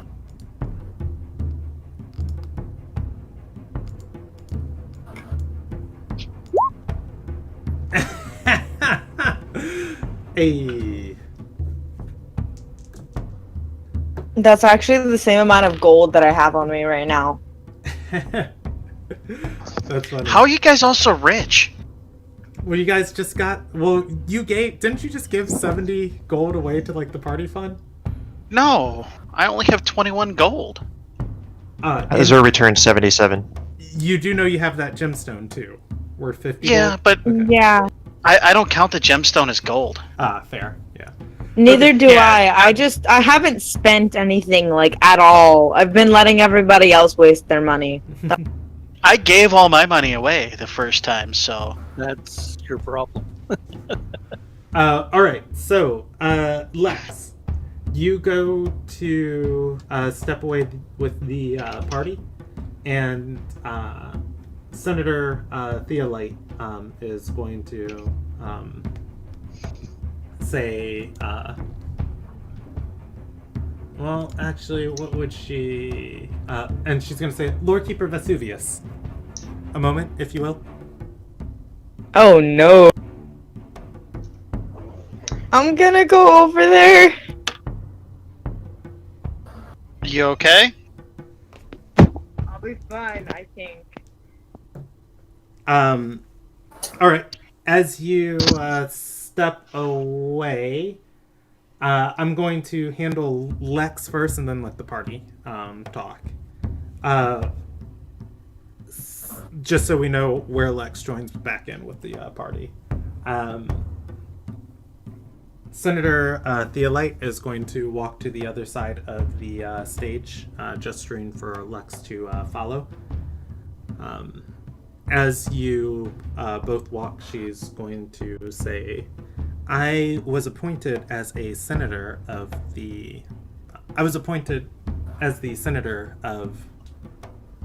Ililnagai for the Silver Sigil because of my contacts, my ability to collect information, and the people with which information I am able to influence. Very few things from the land that I now reside in, or the land that I call home, escape my purview. Whispers and circles travel quickly. Very quickly.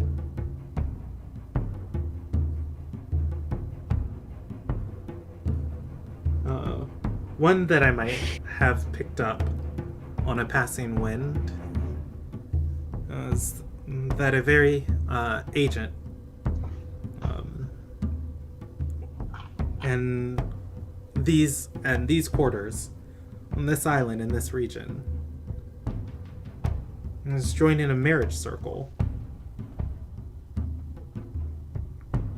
One of a high elf of some renown.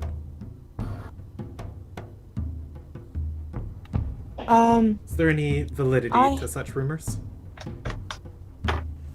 I have not accepted, but I have gotten an offer.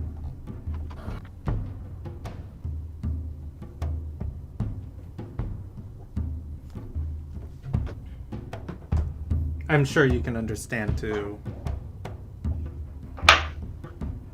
For someone of your life experience, this isn't something that happens naturally or often. Yes, I'm aware of that.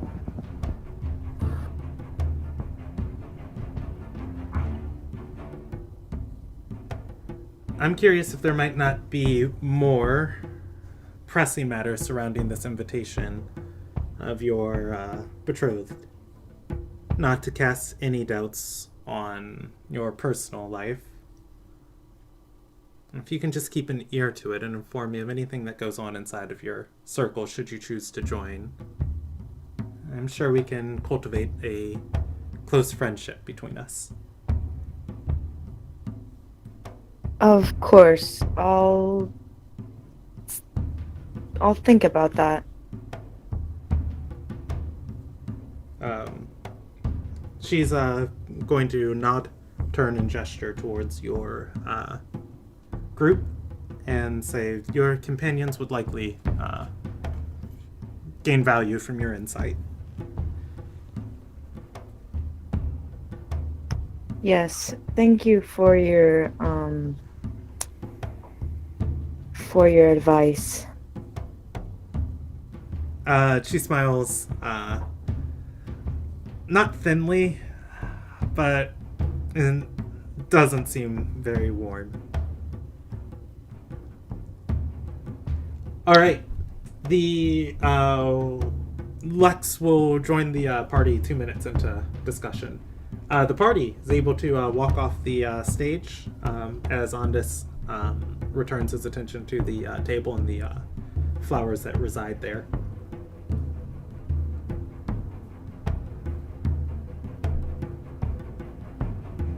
So, given that it's likely an either-or choice, do people still feel like they would like to go to Lothrone?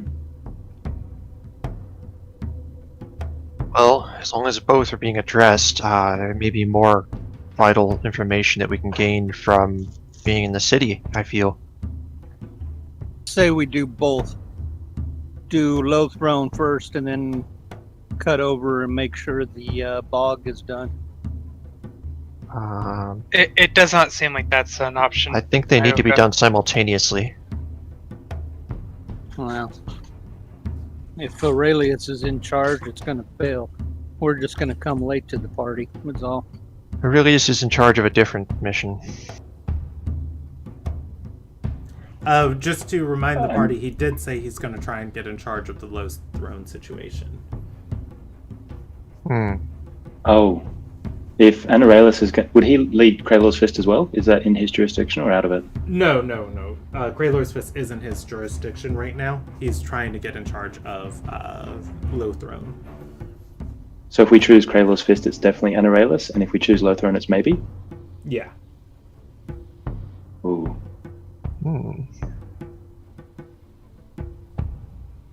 Although, I Yeah, guess so if- Aurelius, yeah, we'll relay that, I guess. I feel fine. more suited to a city mission for myself, but And I'm Kraylor's more than willing Fist to go has- to Lothrone. Kraylor's Fist has higher chances of us expiring, correct? I believe I would Oh, judge they're them both pretty as equally dangerous. risky. But I feel like our superiors are underestimating our resilience. I'm sure we will succeed no matter which mission we choose. I think we'll find more information in Lothrone.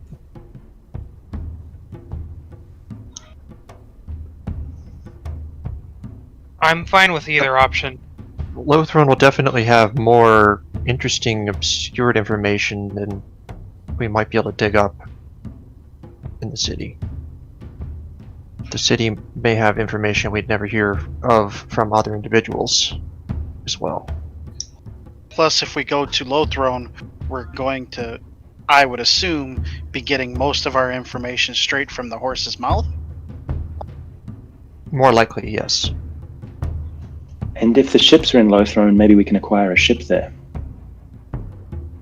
True. At this point, by the way, Lex rejoins the party.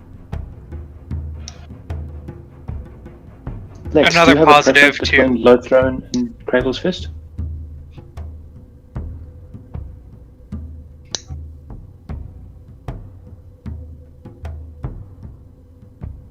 Lex? Annie, are you there? Or did she AFK? I think Annie AFK'd. Alright, so for the time Oh, being, apologies. I had to hey, go do we can hear you. something. I just came back. You rejoined the party. All You right. were asked, Yay. you were asked if you had a preference between Lothrone or Kraylor's Fist by Not particularly that I can think of at the moment.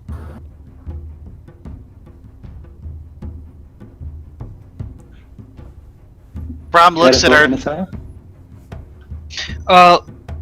I was going to bring up this. Nyoka says he knows people in the lowland, right? That's a plus on our side going there that the other group might not have going there, so it might be beneficial for us to take that one over another group because we'd have that small advantage. Quick Is question, Lothrone in DM. Lowlands? Yes. DM, where was Milani? Was he in Low Lakes or was he? Is it okay if I move you guys to the world map? Yep. I don't care. Yeah. All right. Thank so, colors. First one will be in red. Where was Milani? Milani is fighting a war in Undar, between Undar and Northhold. Oh, okay. They are trying to retake. So land. I'm sorry. I thought he was in the Low Lake. So he's in Undar. Okay. Yeah. Well, and the Lothrone is low going to throne- be the Blue X. It is that shattered piece of land. But if you look on the other map, pretty much all of this land right here is Lothrone. Or is considered, the region of Lothrone. It is uninhabited by anybody in the clutch, as it is really difficult to do so. And moving from there, I'll do one as a purple X, and the purple X is Kraylor's Fist, which is the city that the Shield Hand is at.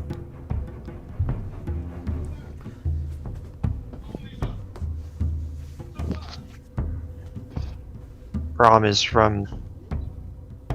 The Low Lakes. You mean Low Throne? Low Lakes. Low Lakes is a nation, which is just north of, it's just above Low Throne. Yeah. Oh, it all looks like the same on that one map. Gotcha, Yeah. gotcha. And where is Nyoka from? So Nyoka is a Lolakian, lizard folk, correct? Yes. Okay. So the Low Lakes is going to be in yellow, which is all of this territory. And then again over here is the Low Lakes. Which would be where Nyoka is from. So Anaziah's statement was correct because he did say Low Lakes. Yes. I was going to correct him, but he said Low Lakes. Well, so I yes, meant where do we were know going, people. but Yeah, that's got why I it said wrong. that's where Brom is from, is the Low Lakes, but I thought we weren't going there. yeah, I mistake Low Lakes for Low Throne. Okay. somehow. So They're close to each Yeah, because other. it's really hard. They're Yeah. close to each other. They're almost derivative of each other. what Nyoka said is he knew Warforged. Yeah, Doesn't know necessarily anybody in Low Throne. Maybe they may be there. I think we should bring a boat, and I'll take a detour to Darken Vale. Low Throne it is. Maybe. Okay. Oh yeah, you I'm got hearing it. most people's preference is Low Throne.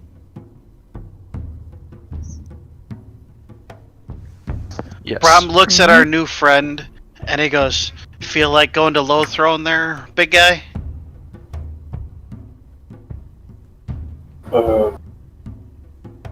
It's all the same to me.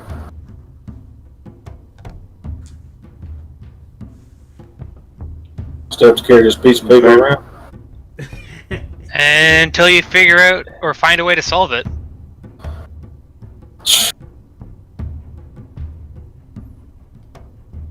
It's up to y'all. Or you could give up and we have your memory wiped of everything that happened to you in less 12 hours and we send you back. Over a piece of paper. Well, that means you failed the test if you give up. Or you ain't got time to waste on a piece of magic paper. Well, what do you do if you use your logic, my friend? I mean, there's no logic in the situation. I'm a craftsman, I'm a sailor, I'm not a puzzle solver. Well, I am kind of a puzzle solver, but not with enchanted pieces of paper. Then what do you do? If you need to know something.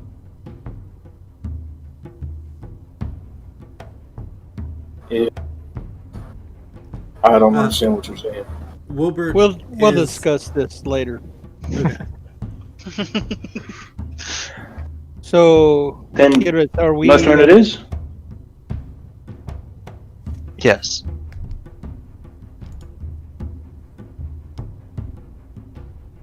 You were saying something, Naoka?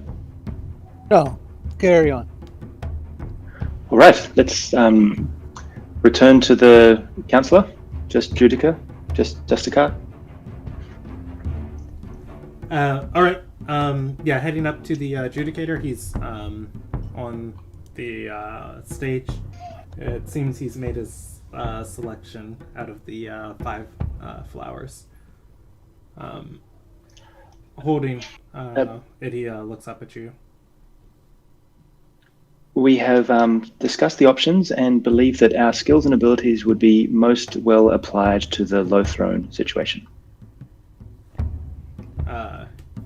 He's going to nod and say, well, I know there are arcanists on hand that can get you as far as Beechwood Retreat.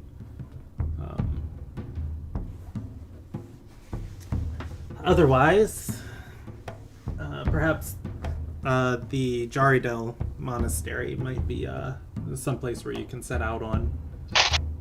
I don't think anyone in our on our rosters is knowledgeable about that area. And would the monastery be able to provide us with a boat? He's going to shake his head and,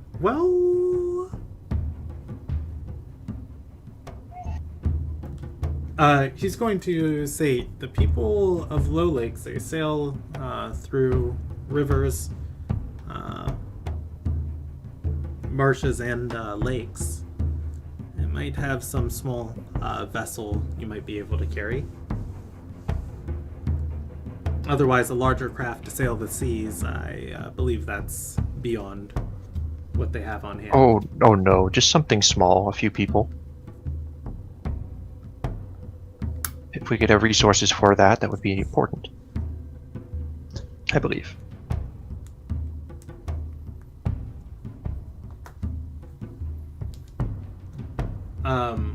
I'm sure. Go ahead. I'm sure the advisor who's appointed to supervise us will support this, but we have had quite a difficult time with a lack of adequate support from our previous advisor. For instance, I have had to mortgage my freedom to gain the gold to buy horses for the last mission and to acquire that opal that you still have. I know that Anarelis is interested in being our advisor in the future, but if I can humbly request that we have a different advisor, perhaps someone equally skilled in arcane matters, but more skilled in leadership ones, perhaps? He's going to nod and say, now, let me first thank you for your dedication to the organization.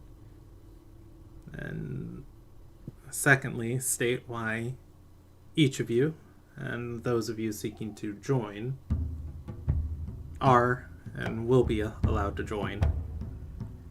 For your ability and resourcefulness and being able to get things done in situations where funds might be tight, there might be enemies, adversaries, assassins barreling down on you, trapped in a corner. What you're able to do in those moments, the light and the pathways you're able to create, is why each and every one of you are here. Sometimes some of the things that you do don't need to be on all of the reports. If people, items, things go missing, as long as the job gets done, he's going to nod. In any case, I can see which Yes. I can see about getting you an advisor who might be more willing to move around their resources. But please, don't be mistaken. You are the resources. Understood, sir.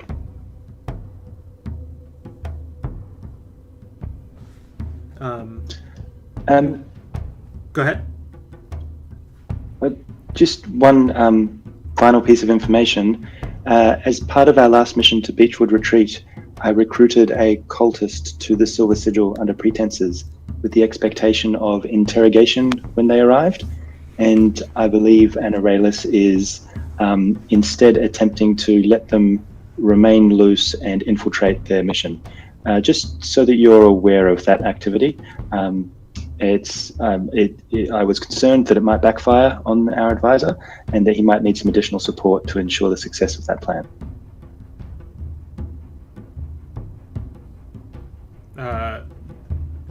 He's going to nod Theolite, however, looks very thoughtful at this.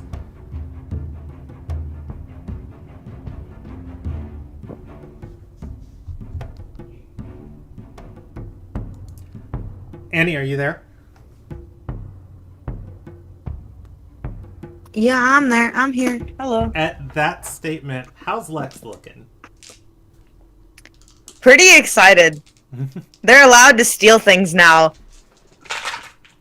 Okay, I well, think he's was referring asking to the about, talk of your Kayeth's statement, but that's fiancé. fine. Yeah, that's fine. Of just Lex is overlooking it. So, Sorry. Alexa, Not sure about that. stop. Nyoka is going to say to Ondus, if we the resources, he's going to reach over and take the opal from him and put it back into the bag of holding, then we own this. And he's going to pocket it back. Ondus casts Disintegrate on Nyoka. Give me a What? No, I'm kidding. I'm joking. Do it. I might survive. I have a pretty good con. All right. Nyoka's able to take the opal back, and he'll say, He and he of course- basically does it in a way to basically tell him, hey, I understand, man, but you got to give us some money. Yeah, he's gonna say, and of course, you're compensated for your services. In which you guys were compensated for your services. Rarely. And insufficient. Yes, that is correct. I believe in total we received somewhere in the order of, would that be 521 gold in compensation? And to achieve our mission, we spent 2,233 gold. It's quite a bit. Because we did it the legal way. That is correct, but it also established a valuable contact within the Ironwind pirates, who will look favorably on future approaches, rather than just attacking and taking it. It was a decision, and maybe it was not the best one, but it got the job done. And we will definitely endeavour to be more efficient with our resource uses. But just so you know, the compensation we are receiving was not enough to achieve our last mission. But we are resourceful, and I understand your point about limiting the resources to field agents. We will get the job done regardless.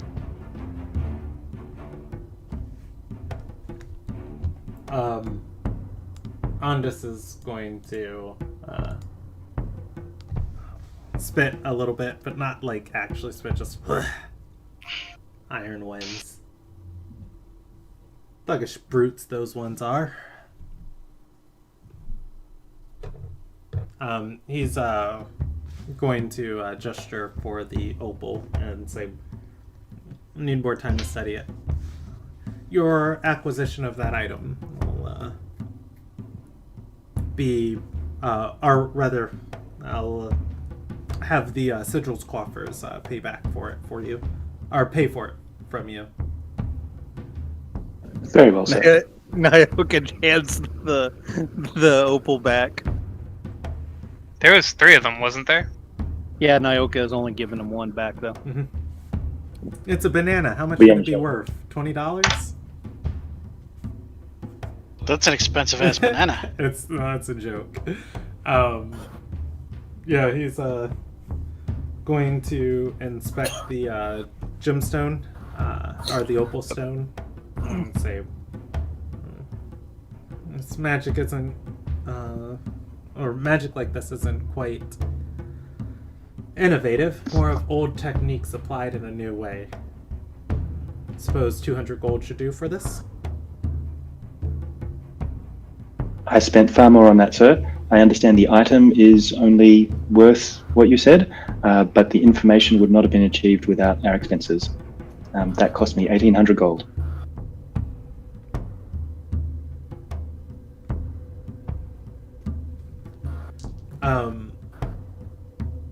Theolite Silence. is Theolite is going to say, Are "And we who did you-" strong arming our boss? She's going to say, "And who did you Yes. pay for this from?" The Ironwind Pirates. But Damn if we had pirates. reported, we would not have learned that they had flying ships at all. It Roll was me a that persuasion transaction which check. gave us the information. Oh, it's going to be a bloody 7. Can I back him, help him? I don't know if helping him would even matter. You can give Or- the help action. You have to explain or how ch- you're helping, though. Or chime in and do it instead, because he's kind of fumbling. It's up to He's doing great. you. Can roll the persuasion check with Kayet's help, or vice Oh, that is versa. good. Yeah, I'll help him. It's How do you fine. help? The way Well- that I help. Go ahead. No, I was just going to interrupt. You're describing how you helped him, I was saying, but he already rolled the. Yeah. Go ahead. And I'll take it with advantage. If I'll take it with advantage if Steve describes to me how Azure helps. I know how Nyoka helped. He helped by staying silent. Roll it with triple advantage, JV. No, I'm kidding. Alright, so Azure will help by stating that it was also paid for with the blood of one of our companions, Lex here. I found her nearly dead by the hand of the Ironwind pirates. Oh yeah, I forgot about that. I forgot. Damn It's like the pirates? only real danger any of us have Oh been in, yeah, and I forgot almost about that. died. Forgot to mention. Absolutely. It was Lex's initiative which first gave us the information that the opal existed. What's her face's alignment? Who's Theolite, Oh, I actually don't have her alignment on here. I'm pretty sure she's lawful good though. which one? Lady or Senator Theolite. Wait, the one that tried to convince me to join the marriage or whatever? No, she didn't try and convince you to join the marriage. She said something's fishy about that lady wanting to marry. It was a little rude. She's just like. No, "Oh, well, like she wants Lex to is very marry-" much aware that they're not Yeah. very. And she's just like, I want to know what's going on inside of that marriage circle. So if you join, tell me. Was essentially what she said to Lex. Honestly, Lex might just join because they have money and like leave the moment that they get like a cash or something. Just be like, all right, You're thanks, gonna- bye. You're gonna join this marriage circle with those shoes? I'm kidding. Exactly. All right. But anyways, that persuasion check is going to be successful as Andis and Theolite look at each other, and she's going to say, if this was an Ililna guy, they'd be entitled to hazard pay. And he's going to say, but it's not. In any case, you'll be compensated in full for these, or rather, for this opal. Thank you, sir. We will await contact from our new advisor. All right.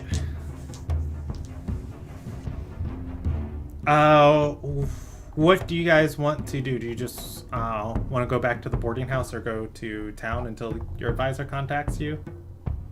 Straight to the quartermaster. Oh yeah, Brahm's got to go to the quartermaster. He needs new rope. Rope from the quartermaster you can buy from the price out of the player's handbook. Okay, whatever it is, I'm buying 2 sets.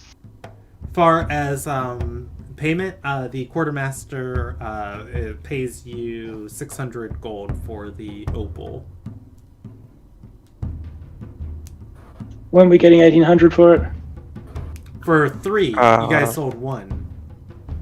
We never told them about 3. Yeah, you never Otherwise- told him about 3. But if they've been informed they're 3 and we're only going to get 600 for 1, I'd give them all 3. Yeah, well, so here's the thing. He said accordingly for it. And I'm assuming 1 for 600, just because there are records that you guys gave to Anarelus that would eventually catch up with you of the others. Got it. Did Done. we actually mention that though? I'm Like just, Nyoka yeah, would I'm- only just say, No, Yeah. I'm assuming you're right. the Nyoka records would have hide it. everything. but with But the Kira, report- Kyle isn't taking any Keep- chances. Gareth would have filled it out in the report. Yeah, he would do this up 3, and he's not taking any chances, and he's just cashing it in, getting that 1800 back. Okay. Yeah, Kayeth wants all the promotions he can get. No, he just was- doesn't want to be a slave. Wesley, you It were was going to say something? 600, Kyrith. Yeah, Wilbert's breaking off from the party. Okay. Nyoka's gonna actually veer off with him. Okay. And Anaziah is going to look for a high-level cleric or paladin with a sigil. All right, so I'm going to handle everybody real quick individually. Kayeth is able to get the 1800 back for the 3 opals if he turns in all 3. Brom is able to buy rope from the quartermaster. I think it's like... did you look it up in the player's handbook, or do you need me to real quick? It's like a gold at maximum. Hempen rope is going to be 1 gold piece for 50 feet of hempen rope. Fantastic. I buy 2 lengths of 50. All right. Put 1 on each side of your backpack. They do weigh 10 pounds apiece. You can drag it over from the compendium, like straight onto your sheet if you want. Yeah. With that, Brom, Kayeth, Azure, and Lex. Where are you guys going? And I'm going to jump forward. I'm going to tag along with Kayeth, but I'm not going to do anything. Oh, actually, I think... Did I already get my cloak and stuff? Oh, your cloak back from the quartermaster? Yeah, they would have cleaned it. Yeah. Alright, woohoo! Yeah, Alright. I think I still have my mask, so that's good. Kayeth and Brom and Azure. What are you guys doing before I jump? Azure would attempt to go and research the actions of those 2 Sky Queens that he heard about. Okay. And then jumping over, I'm going to come back to Anaziah because I need a second to think about that. Wilbert and Nyoka, you guys are wandering off. Where are you heading? Nyoka tells him, "Hey, let's go get a drink," and takes him to a tavern. Wilbur was like, no, I've got to deal with this damn paper. Let's get a drink. And gives you kind of a knowing wink. Alright. Okay. And when we sit down and after we order a drink, Nyoka's actually going to tell him how to solve the puzzle. Well, I think I figured out how to solve the puzzle. I just can't cast a spell to undo it. If I remember correctly. Yeah, you'd have to dispel and read the passphrase. He's like, I already know how to break it. I just haven't studied that much magic yet. Nyoka's like, this place is full of mages. You should be able to find somebody that can help you with that. Well, I don't know. Seems like everybody here is kind of more interested in screwing over the other one than they are, Nah, they're just looking after their own. You know, the way of the clutch.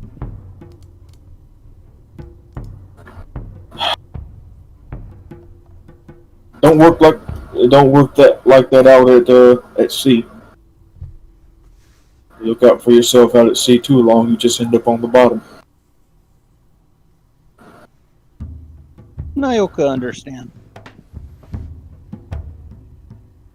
So you can't cast a spell on this, can you? Nyoka don't have that type of magic.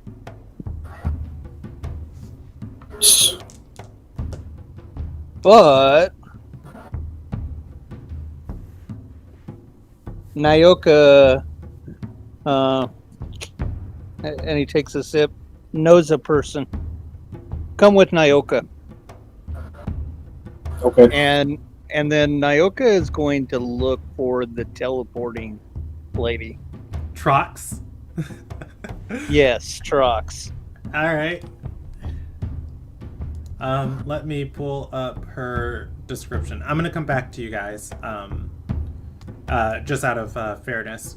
Okay, so Anazia's looking for a. Oh, go ahead. You were gonna say something, Shelby. No. Okay. Inazaya, you are looking for a cleric or paladin. The exact purpose of which escapes my mind. What was your reasoning? To try and figure out if I could. I'm inquiring about the effects of Greater Restoration, and if it could be combined with the spell like Resurrection. Okay. I mean, yeah, you can find a cleric for that, but most of the people here are arcane users, but these are scholars who can theorize on a subject. Roll me an investigation check of asking around.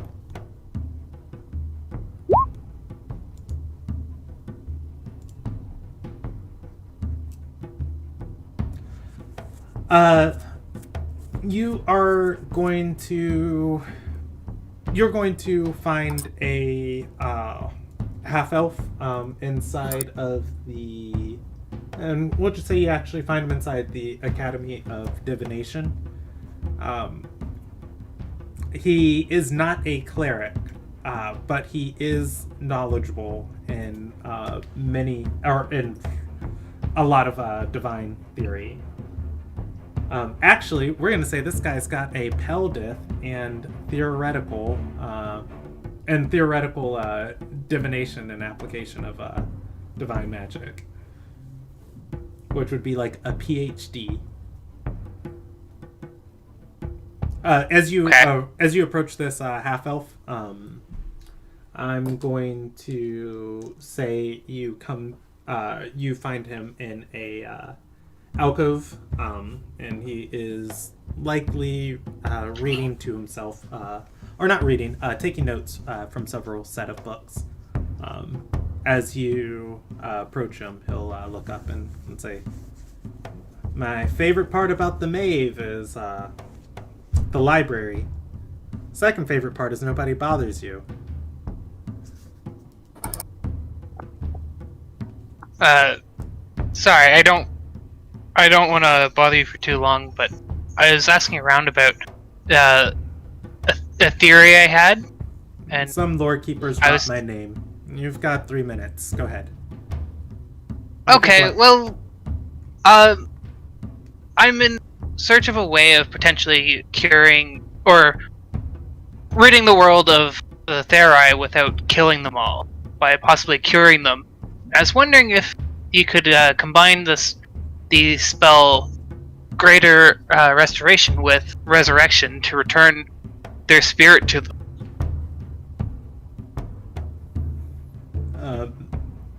It's going to rub his chin. And remove the curse. Looking up and say, a lot more devoted, a lot more intelligent, a lot more capable, and a lot more well-funded scholars than you and I have tried such a thing. As far as I know, becoming a Terai is a death sentence. There's theories that a powerful enough resurrection could undo such a condition, but the practical application of such, it's far too much, and no documented cases of its success have been reported.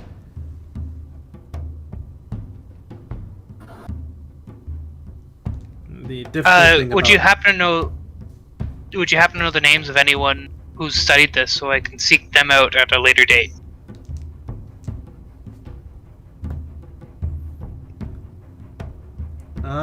Let's roll a percentage die. He's going to say there's the most renowned scholar on the subject, and that's Nudish Wriggleby, but he studied it from the opposite side rather than a cure, looking for a way to erase such an existence. I do believe there are several within the university, but they're on the other side of the world. As far as, or rather, as for in this region, you'd be, I suppose the best source of knowledge would be Yamayan herself. If not Yamayan, DM loading. Okay.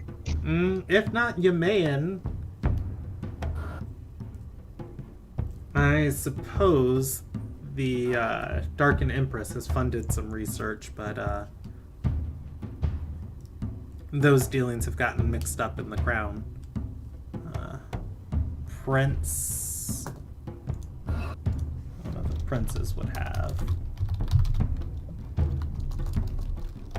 information on this. Let's see. Ilderon Wiki. I just need to refresh myself on the prince's names. These are things I should know. Tydethel. And he'll say Prince Tydethel has partnered with the Darken Empress in some points in time. He could point you to somebody, but nothing from the crown comes without a hefty price of either coin or blood attached to it.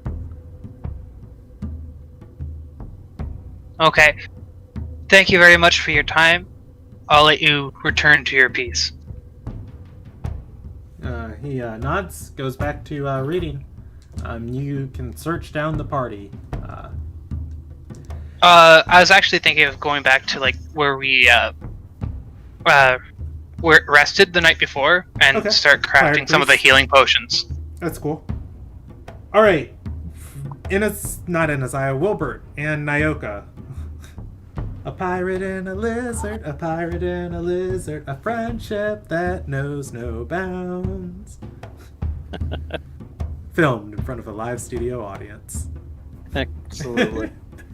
I'm kidding.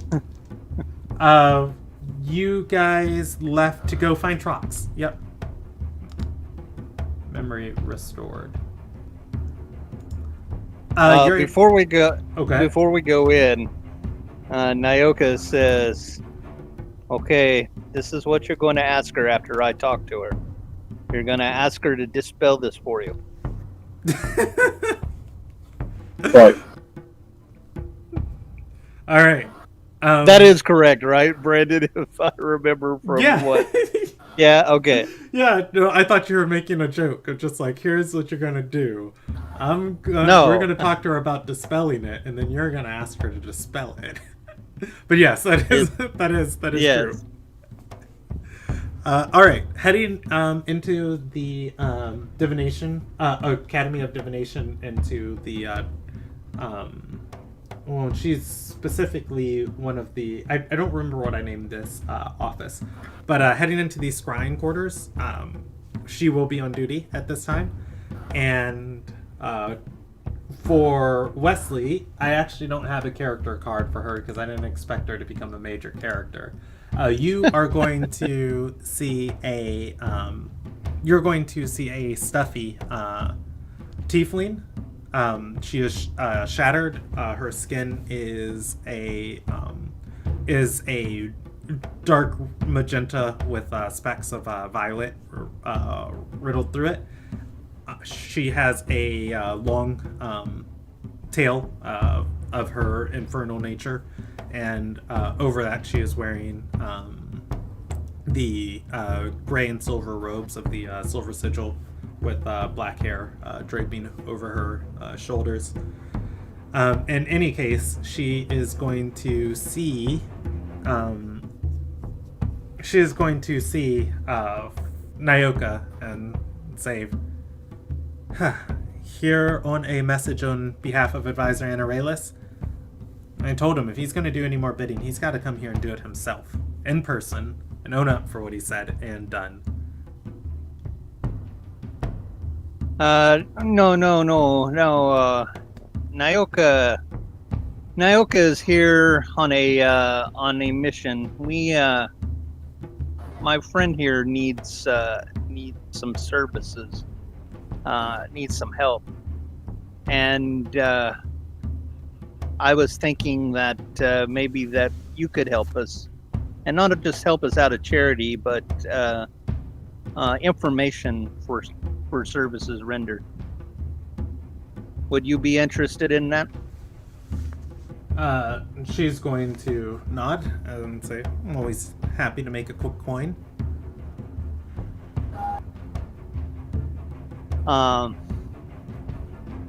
No, you misunderstand. Nyoka has information for the services, not coin. And she's Did going me not to explain well? and she's going to nod and say, "Oh, I'd much prefer coin." Me too. Maybe you need coin, or maybe you can get coin from this. Don't know. You'll have to ask my friend here. But if you are interested in information, me be willing to give you something. Information about our mutual friend Aurelius.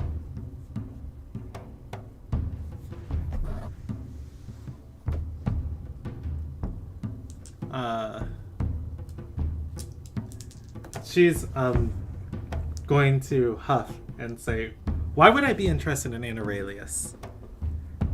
Baka!" I'm kidding her about the last part.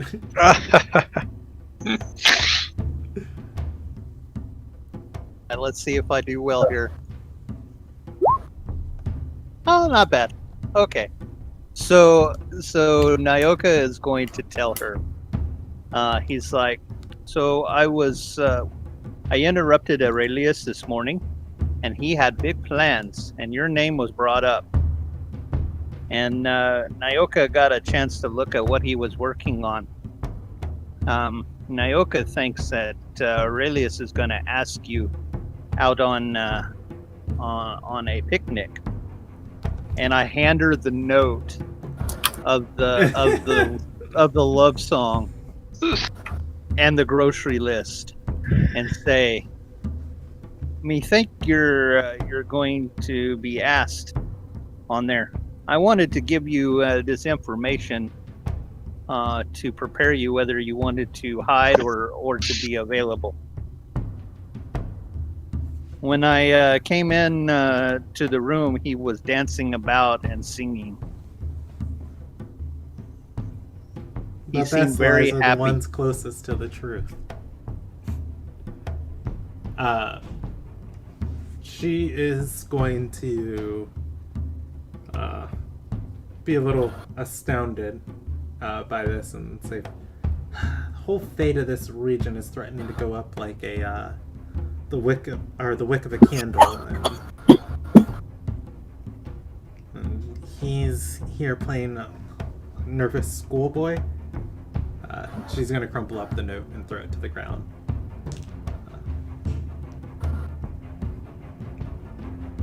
And say, "What is it that you want?" Nyoka's gonna look at Wilbur. Wilbur's going to step forward with a platinum piece. Could you just spell this for me, please? She'll nod, looking at it, and say, 2 platinum pieces. Y'all are something else. And he's going to put another platinum piece down. She'll take it and cast Dispel Magic on it, and she's going to say, helping initiates and lore keepers' apprentices cheat their entry tests. It's always an easy way to make a quick coin around here. I I'm can not see something that. else. I'm something of the same. She hands Yeah, the I'm paper back. I'm getting that. I'm starting to understand that about this organization. Have a good day. He's gonna walk out of the room.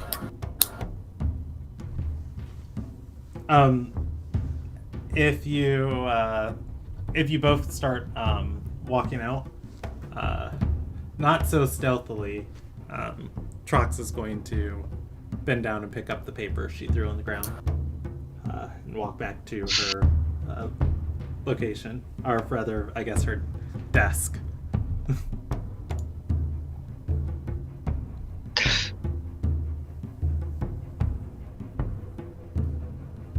Nyoka's gonna look at Wilbur and go, Nyoka tried. I'm sorry.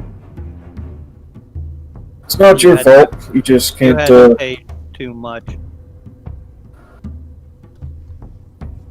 Where did you get that much money?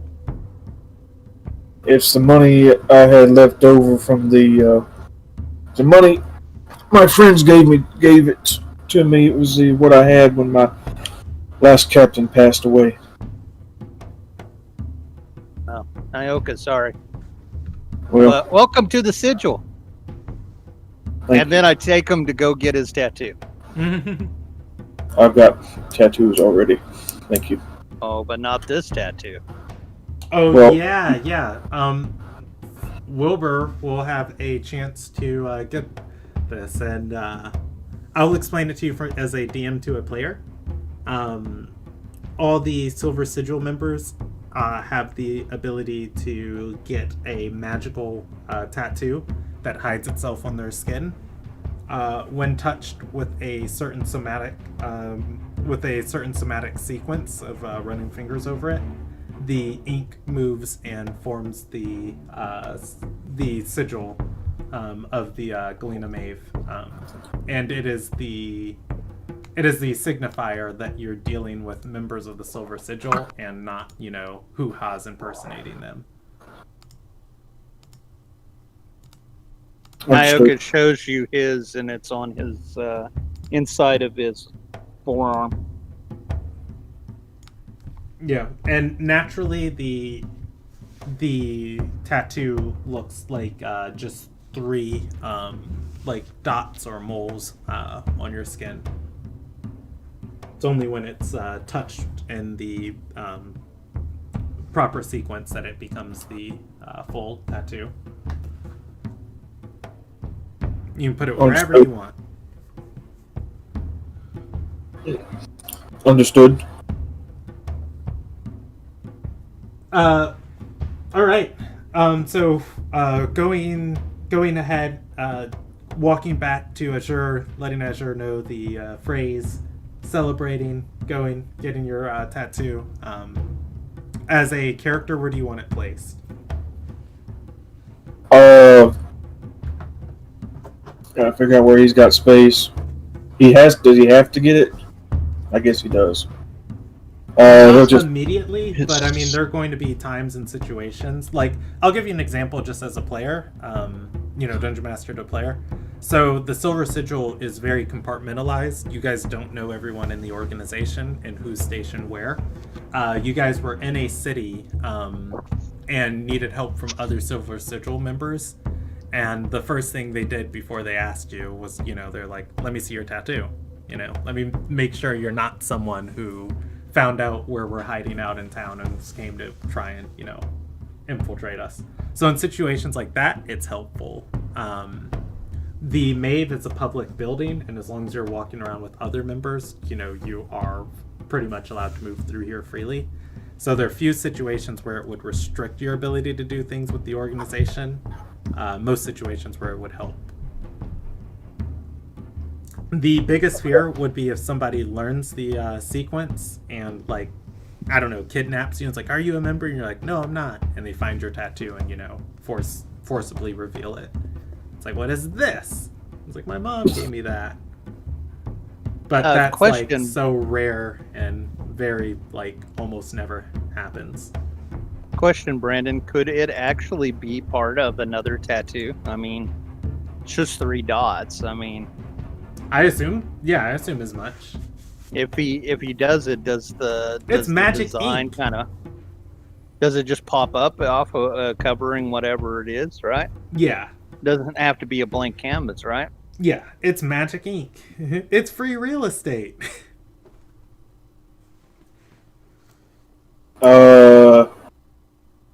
He'll just get it on the back of one of his hands. Alrighty. I guess I'll put that on my notes, but I don't think you ever asked Nyoka where Nyoka's was, but I didn't ask you guys where it was. I told you guys as players that it would be something that you guys have, and you can place it wherever you want. And if you don't want it, then it's something your character's hesitating about getting. But yeah, those are all personal decisions. Where you guys put in place your tattoos. Okay, so moving forward from there, the party. Oh, before we go, Nyoka is trying to talk Wilbur into giving him a finder's fee. To no avail, but he's trying. Okay, next. It ain't the clutch if somebody doesn't try and extort you. All right, so the party. Oh, go ahead. Does the quartermaster offer vaults like the Ruby Vault, where I can stash coins in the meantime? You know what? They would have safe boxes down here. It wouldn't be as big as a vault to put as much stuff in, but you could definitely store funding here securely. Cool. So Kaith wants to stash 1,600 gold in his Ruby Alliance Vault and 1,600 gold with a quartermaster. Okay. Just so there's less in the bag of holding. And it's currently with Nyoka. Good thing Nyoka is headed back to give that to him. That is doable. All right, so the party is able to go around different. Well, that is actually something I have to roll a bit for.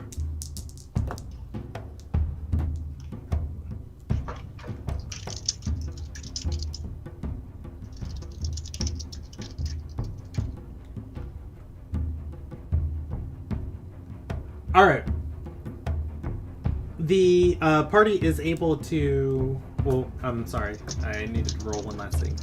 The party is able to go about their tasks for the day, moving into the afternoon, waiting on an update from their next assignment. Heading back into the Tired Priest, where you guys are boarding for the night. As everybody is settling in, talking and sharing about their day, where are people stationed around this, around in the boarding house? As a group, I'm assuming you guys all have rooms on the 3rd floor as you rented out. Oh, sorry, most of it before. Well, I believe Azur would have his own quarters somewhere when he actually wants to sleep. He's been around a long time. Okay. Yeah, they keep a room on hold for you. Kaith would be helping Anasaya with healing potion stuff. Okay. Lex, Brahm, and Nyoka and Wilbur. Okay, quick question. Mm-hmm.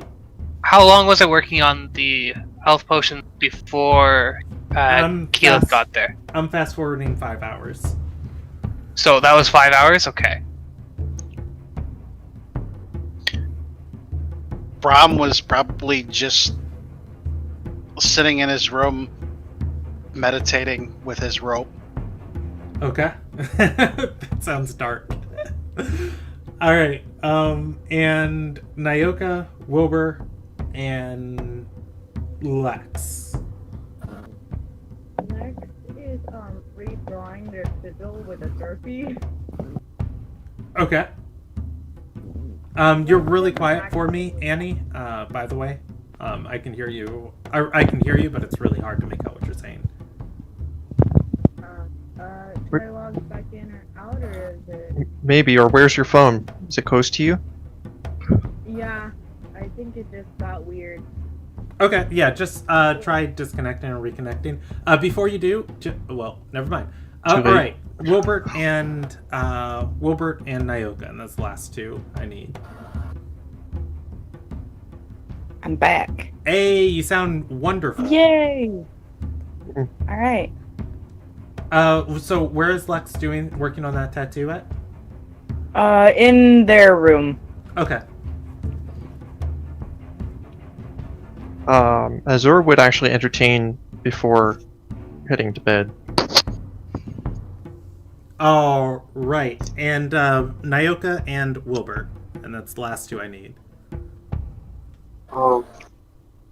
Guys, let's get some, just tinkering with something. Okay, in your room or in the common area? Could be in the common area. Okay. Cool beans. Shelby, Nyoka, I just need to know where you're at. Nyoka's going to be in the common area working on his next project. All right. Nyoka, well, Wilbert doesn't really matter. Nyoka, Azure, and Wilbert, you are going to notice somebody walking through the common area with a bag slung over their shoulder. There are two women walking in with them. She turns and talks to them for a moment before they each nod, dispersing throughout the room. She seems to walk purposefully with a stride towards the stairwell. You recognize the merchant from Beechwood Retreat. Nyoka's going to call to her. Hey, pretty Probably lady. Busy playing some music, so. Okay. She is going to turn, smile, and wave and say, "Ah." And Nyoka's going to motion her over. Yeah, and she'll walk over to you and say, "I had the loveliest boat ride to this misty island on a hillside. It's a beautiful view. I've never spent much time inside the Mave. Not much of history that happened without me being there. Anyways, I saw you and your companions moving throughout town. Followed you back in. Suppose then we should meet up with you." Would you like a drink? And she's going to shake her head and say, "I only drink when I'm not working." You're working. Well, I was invited to an island retreat for a clandestine order of agents that influence the world. I suppose I'd like to know more about it before I make myself too comfortable. Oh, you already know me. She's going to nod and say, "And tell me, did you happen to tell anybody of my coming here?" No. I didn't tell nobody.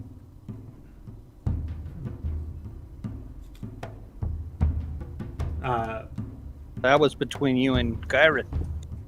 And she's going to nod and say, "Well, in any case, I need to check on your companion about my offer." Would you like me to go get it? Yeah, she'll nod and say, I suppose a meeting should be in order. Take a seat. And she's going to say, I'll come back down here. Again, the offer is quite important to me. Where am I going to find you if you're not here? I was going to go get him. She's going to say, I'll be right back down here. Okay. She heads to the stairwell. There's an awkward moment of where you guys are both walking in the same direction. And I'm going to shoot Azure a glance. Does he see me? I'm assuming, so it's not like she's being stealthy or you are either. Has Herb incline his head to you? And I'll yell back down to Wilbur, say, keep my seat warm. Okay. All right. And I'm gonna head to our rooms. All right. She's got a little bit of a head start on you. Lex, there's a knock on your door. Oh no. Okay, I'm gonna go over and open the door. In front of you is the elven merchant who offered you a spot in their circle. She's going to say, now, when our first... Can I interrupt as I'm walking? Yeah, you can. She'll just say, now Okay. in our first, and yeah. And then I'm gonna interrupt and go, friend Lex, and I'm gonna ask her something super inane. But what I'm really saying in thief speak is take her to the common room. So Alrighty. And then I'm just gonna wave and walk to get Kira. Okay. Lex is going to turn to the merchant and is going to say, well, these rooms aren't as comfortable as you would think. Would you rather go into the common rooms?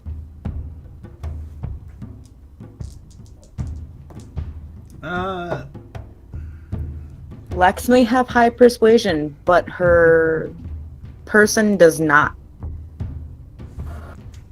Shu is going to nod and say, how about one of the common rooms on the upper floors? The conversation that I wish to talk with you is of a delicate matter. One involving the heart and a decision of devotion. Lex is gonna kind of grit their teeth, but they're gonna say, yes, of course. All right. She'll lead you to the common rooms that you guys were in this morning. The one where you fought Lazzy. And she'll sit wow. down in, front of a hearth place. You're not too far from your rooms. She's talking low enough that her voice doesn't echo down the hallways. But, not low enough that, the murmurs don't alert anyone. In any case, I'm going to come back to you just because it's very important for me to know where people are during this. Yeah. So at this point, I'm going to jump back downstairs. Well, no, I'm actually not going to jump back downstairs. I'm going to jump to Nyoka interrupting Inaziah and Kyath, who are making potions in their room on the 3rd floor. There's a knock on your door, Inaziah. Opening it, you see your lizard. I didn't knock. Oh, okay. I just opened it. The door opens. And I hope I you go. guys aren't in the middle of anything embarrassing. And I go, boss man, Yes, Nyoka. trouble. And then Okay. I point to my head. No, you can only hear me when I'll telepath to him. Okay, yes, you can only hear when I speak like this. Like, you can't communicate with me? No, you can't speak back. Oh. I used to be able to do it. I can't anymore. I'm sorry. I'll work on it again. Oh, that's what I was asking you before, and you said you could. Okay. Now I'm... I know I could, but now I can't. I'm sorry. Okay. Nyoka's gonna say, merchant lady from Beechwood is here. Looking, Ooh, where? She's supposed to be, she's talking to Lex. I told her to meet in the common room. All right. I was Let's trying head to to the common buy room. her a drink to stall, but she's really wanted to talk to Lex. Very well. Azure's Let us go down to the there. common room.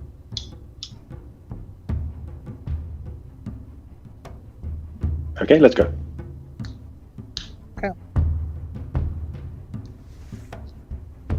All right. So you guys head to the common room. That's going to give me a timetable for when you guys arrive. Before I walk out, I'm gonna make sure Anaziah is coming with us, and that he's just not thinking that it was just him. It's like, you coming? Yeah.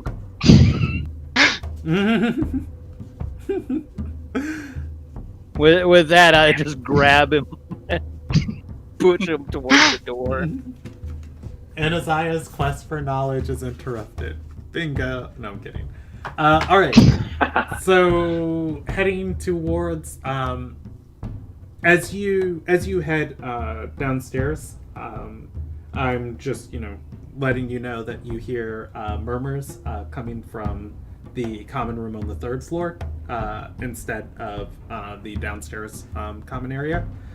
Oh, for the sake of party cohesion, I'm just going to say that, Nyoka's smart enough to know, wait, there weren't people up here before. That's probably where they're talking, and turn and head in that direction. With all of that said, You Lex. give Nyoka way too much credit. Okay, you can roll me an intelligence die, and I'll say above 9, Nyoka puts that together. Below 9, he heads downstairs and says, "Where is everyone?" Nyoka's gonna roll a 1. Lucky number 7. Intelligence, you said? Yeah, go for it. 19. Wow, I rolled a natural 20. Nyoka's I a am smart smart. cookie. All right, Lex. As you guys walk into this common area, she sits in front of the stoked hearth, and she's going to say, on the ride here and at the docks, I asked about your companions and the person meeting your description. Lex, it was difficult to get your name. Yes, I don't make a habit of sharing my name with strangers. She's gonna nod and say, "That's good. That's good." And I'm sure you can understand why an offer like this is a once in less than a lifetime opportunity. Or once in more than a lifetime opportunity.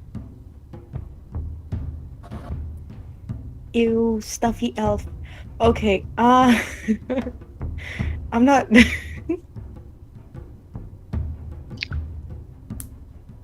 Lex is just gonna smile and nod. At which point, she's going to say, "So have you come to a decision?" I have been nearing one, but I haven't completely decided. Well, I'm sure it's something that could be quite shocking. And I came here to soothe your mind. Should you have any questions, I'm available to them. She leans back in her chair and crosses her legs. It's at this point, Lex hears footsteps in the hallway. Okay, I think... I don't know what I would ask. Did we get... At this point, the party does step in. Yay. Thank you. Kaith would just be talking to NSA about healing potion things, and just act to sit down at a table nearby and not interrupt. Kun looks back at the party joining before she gives her attention back to Lex. So, if it's not too rude, why did you scout me out? She's going to say circles.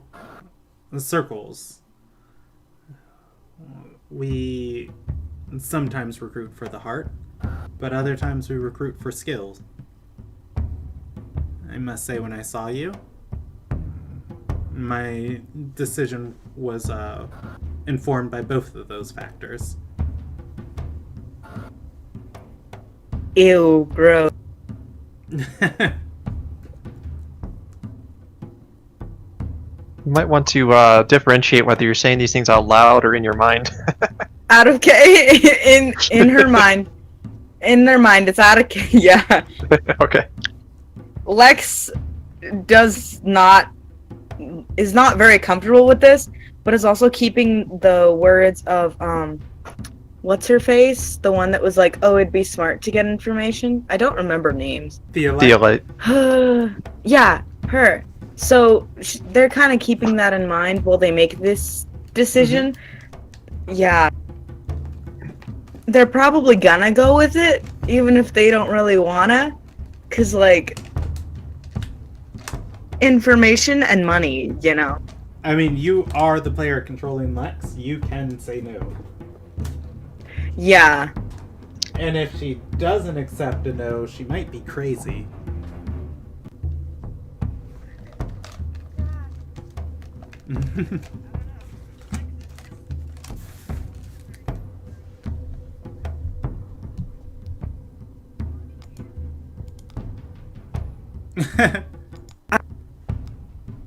They're probably gonna say yes, just because. Alright, Did they do it now is a question. Yeah. 'Cause we're about to, like, go on a mission. I could probably stall for time and mention the mission. Like, not details, but just like, I have a thing to do. That's probably what I'm gonna do. Okay.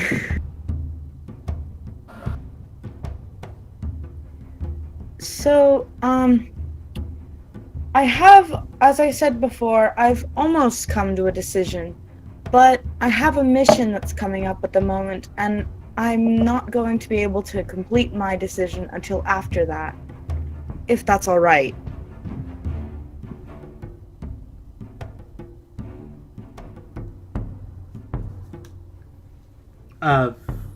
She's going to nod and say, well, skies are blue. My offer... Oh. Well, this just turned off. That's fine. Can you guys still hear me? Yeah. Okay. Yeah. She's going to say, while skies are blue, my offer still stands, but you'd be surprised how quickly the weather can change. Time is not something that is as infinite as some might think it. Yes, in any I case, I'll be understand. joining your organization. I suppose you can call me rather one who can be rather a sycophant for things like these, but I must say, what is required of you, so that I might know what's required of me here? Well, everybody has different skills, so I suppose it would depend mostly on what your specific skill sets are. Have you completed the test?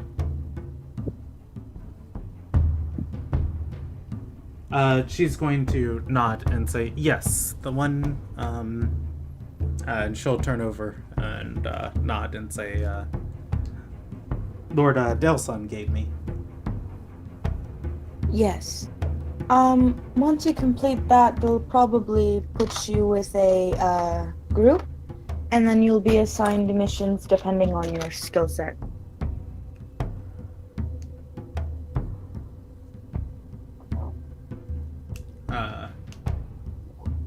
And she's going to nod and say, okay. Well, my dear, I hope you are able to travel, or your travels go well, and your mission is a success. I fear by the time you return, I might not be here. Well then, I will attempt to come back quickly. She's going to nod and say, I'll collect my new companions and see myself out. Alright. She stands up to walk out and then turns and says, oh, wait, Nyoka or Dilsun, you wanted to talk business? We did, Nyoka? I was just getting a drink. You said you wanted to talk to him. She'll nod and say, well, I guess I could luxuriate for the evening. Of course, if you inform me of what my duties are here. So you have not yet met with Advisor Anorellis, who I referred you to?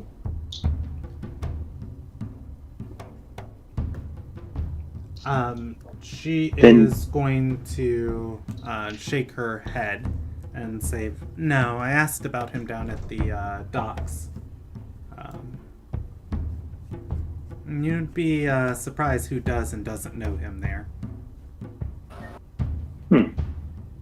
Well, one of a lawkeeper's most valuable attributes is persistence and resilience and resourcefulness. So consider this a little test. You're to find Advisor Anorellis, and he will have your next steps for you. I'm a mere agent, active in the field, and I don't give out missions or that kind of thing. But so find Advisor Anorellis, and he'll be able to help you out. Boss man. Yes, Nyoka. Why don't you chit chat with the pretty merchant lady? I will go find Aurelius.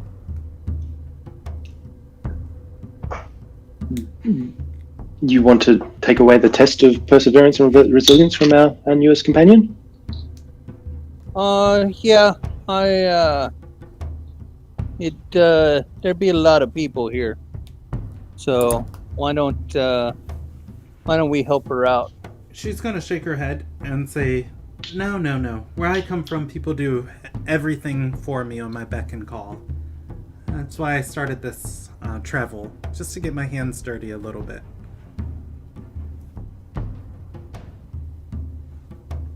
Very well. I have utmost faith that you will succeed in your endeavors, and I wish you all the best.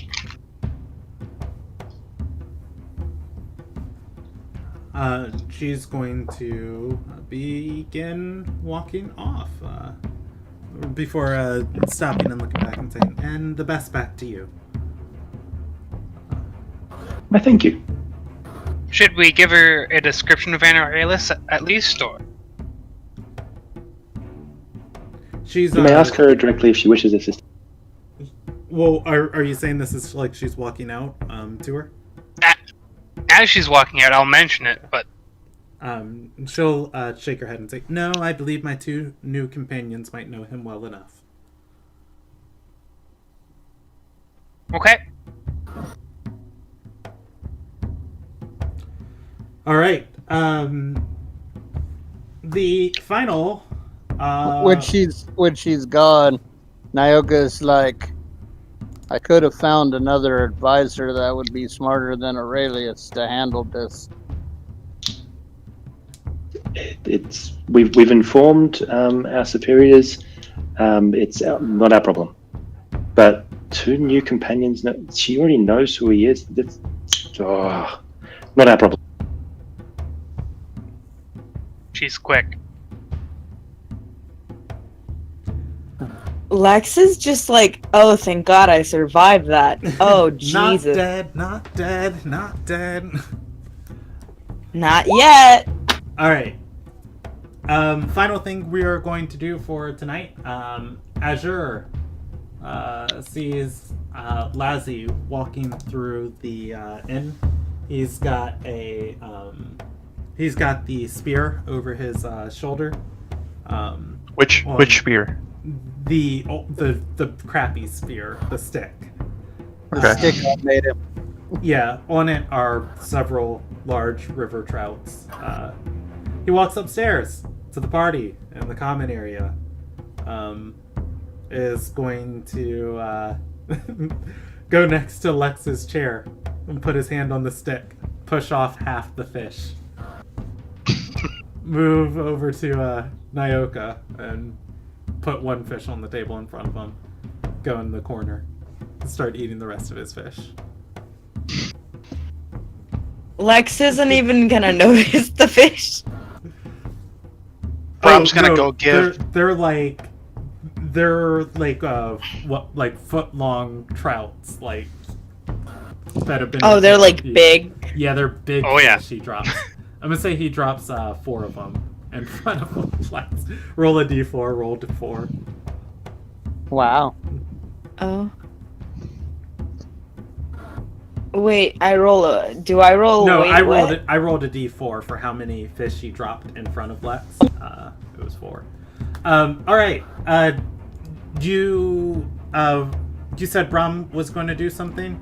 Have it. Brom is gonna give Lazzy their spear back. Oh, nice. I thought you left it with the other guy, Anarelus. I left it with Anarelus, I believe. Oh, okay. Oh, yeah. You guys did. I don't remember. Sorry. I'll also just in a way of messing with Anarelus a little bit, fucking with him. Nyoka is gonna actually cut his fish in half, right? And then he's gonna keep the tail portion, and give the meaty head portion back to Lazzy and bow to him a little bit. Lazzy yaps. You guys are uncertain of what he says, but it seems like I don't know. It seems like Was he it approves happy of it. yaps? Oh, okay. Whatever story Azur was telling, he'll weave in a knoll. All right. Are you guys cool with us ending there? Yep. All right. Yeah, Sure. seems like a I good forgot. spot. I forgot one errand, which was trying to hire Scale and Kelner. So that's just a message for me. Oh, yeah. Right, and I also didn't get those details on research, but we can get that later. So next session, we are going to be going to Lothrone, which is cool Yay! because tonight I plan for you guys to be going to Kraylor's Fist, and I was like, oof, I definitely didn't prep enough for like a whole new setting tonight, so I'm glad I have like one more session of wiggle room and I can like roll up Lothrone, easy peasy. That's gonna be fun. Otherwise, Kayeth putting everything together. There's a reason this man does the smarts. How many hours of did we get down on the potion? You guys can go and finish up the last 3 hours, and we'll roll that before we do anything. But you'll get the full 8 hours that it takes. So I had 5 hours by myself before he joined, or because I did the research, went back, started working the potions. Yeah, then they came back and 5 hours by yourself. 5 hours by myself and 3 with them. Yeah. Okay. All right. So let's. we get 1.5 done. It's in increments of 8 hours. So yeah, you're gonna get one. But with the help action. Yeah, but he wasn't there for the full 8. Yeah, I know, but with the second So you get 3 it done in hours. 6 hours. I get 6 hours of work done, so that's 5 plus 6, that's 11. Yeah, but it's basically 1.5. So there are game rules for it for me to keep everything easy. So it's in increments of 8 hours. Kayeth wouldn't have worked with you for the whole 8 hours, so it's going to be one set of 8-hour work onto that. The crafting mechanics are weird, and if I start keeping up with that like that, it becomes a lot for me to handle and remember and manage. So doing it like this is just easier for me. Okay. On experience for tonight, I'm giving you guys major experience definitely for Kayeth. I'm giving you guys a milestone for the recap that was supposed to happen that ended up happening tonight. I'm going to give you guys major experience for deciding to go to Lothrone. I'm going to give you guys minor experience for Lex's personal story, informing them about Forlicus and Calavera. I'm going to give you guys minor experience for Nyoka's personal story, minor experience for Wilbert's personal story, and did anything else happen tonight that's worthy of stuff? We knocked Lazzy out again. Good. Oh yeah, you guys did fight Lazzy. And technically the fight ended, but didn't die. No one died. He was defeated. Ezra did a couple successful performances. Mm-hmm. Nyoka continued to ship Trox and Anorelus. Oh yeah, I'll give you guys minor for that too. All right, I'm moving you guys up in the XP threshold. So 200 is wait a second. No. Yeah, 200 is 400 plus 100, or plus another 200 is 600, plus another 200 is 800. So 800 experience for tonight and 1 milestone. What does a milestone mean? If you guys get 3 of them, you level up. No matter what your experience is at. There's certain points I need you guys to be at in the story, and this is just one of them. Of you guys got to the point of all of your clues are out on the table. The shield hand is doing shenanigans with airships, opals to hide the airships, collecting slaves and moving them around the region to do work, and has some sort of base of operations set up in Lothrone where it is unfeasible to have one. Additionally, the other bit of recap information that you guys covered last week was that the shield hand is knowledgeable about what the Daughters of Gindawai are doing and actively does not like them.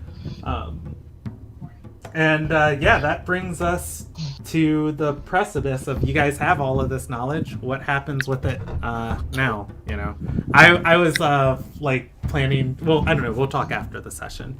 And of course, I'm always free to talk throughout the week too. So 800 experience, and your guys' next session is going to be on the 30th of May, and I will end the live stream. And I do have a bingo card to fill out. Thank you everybody for whoever watched.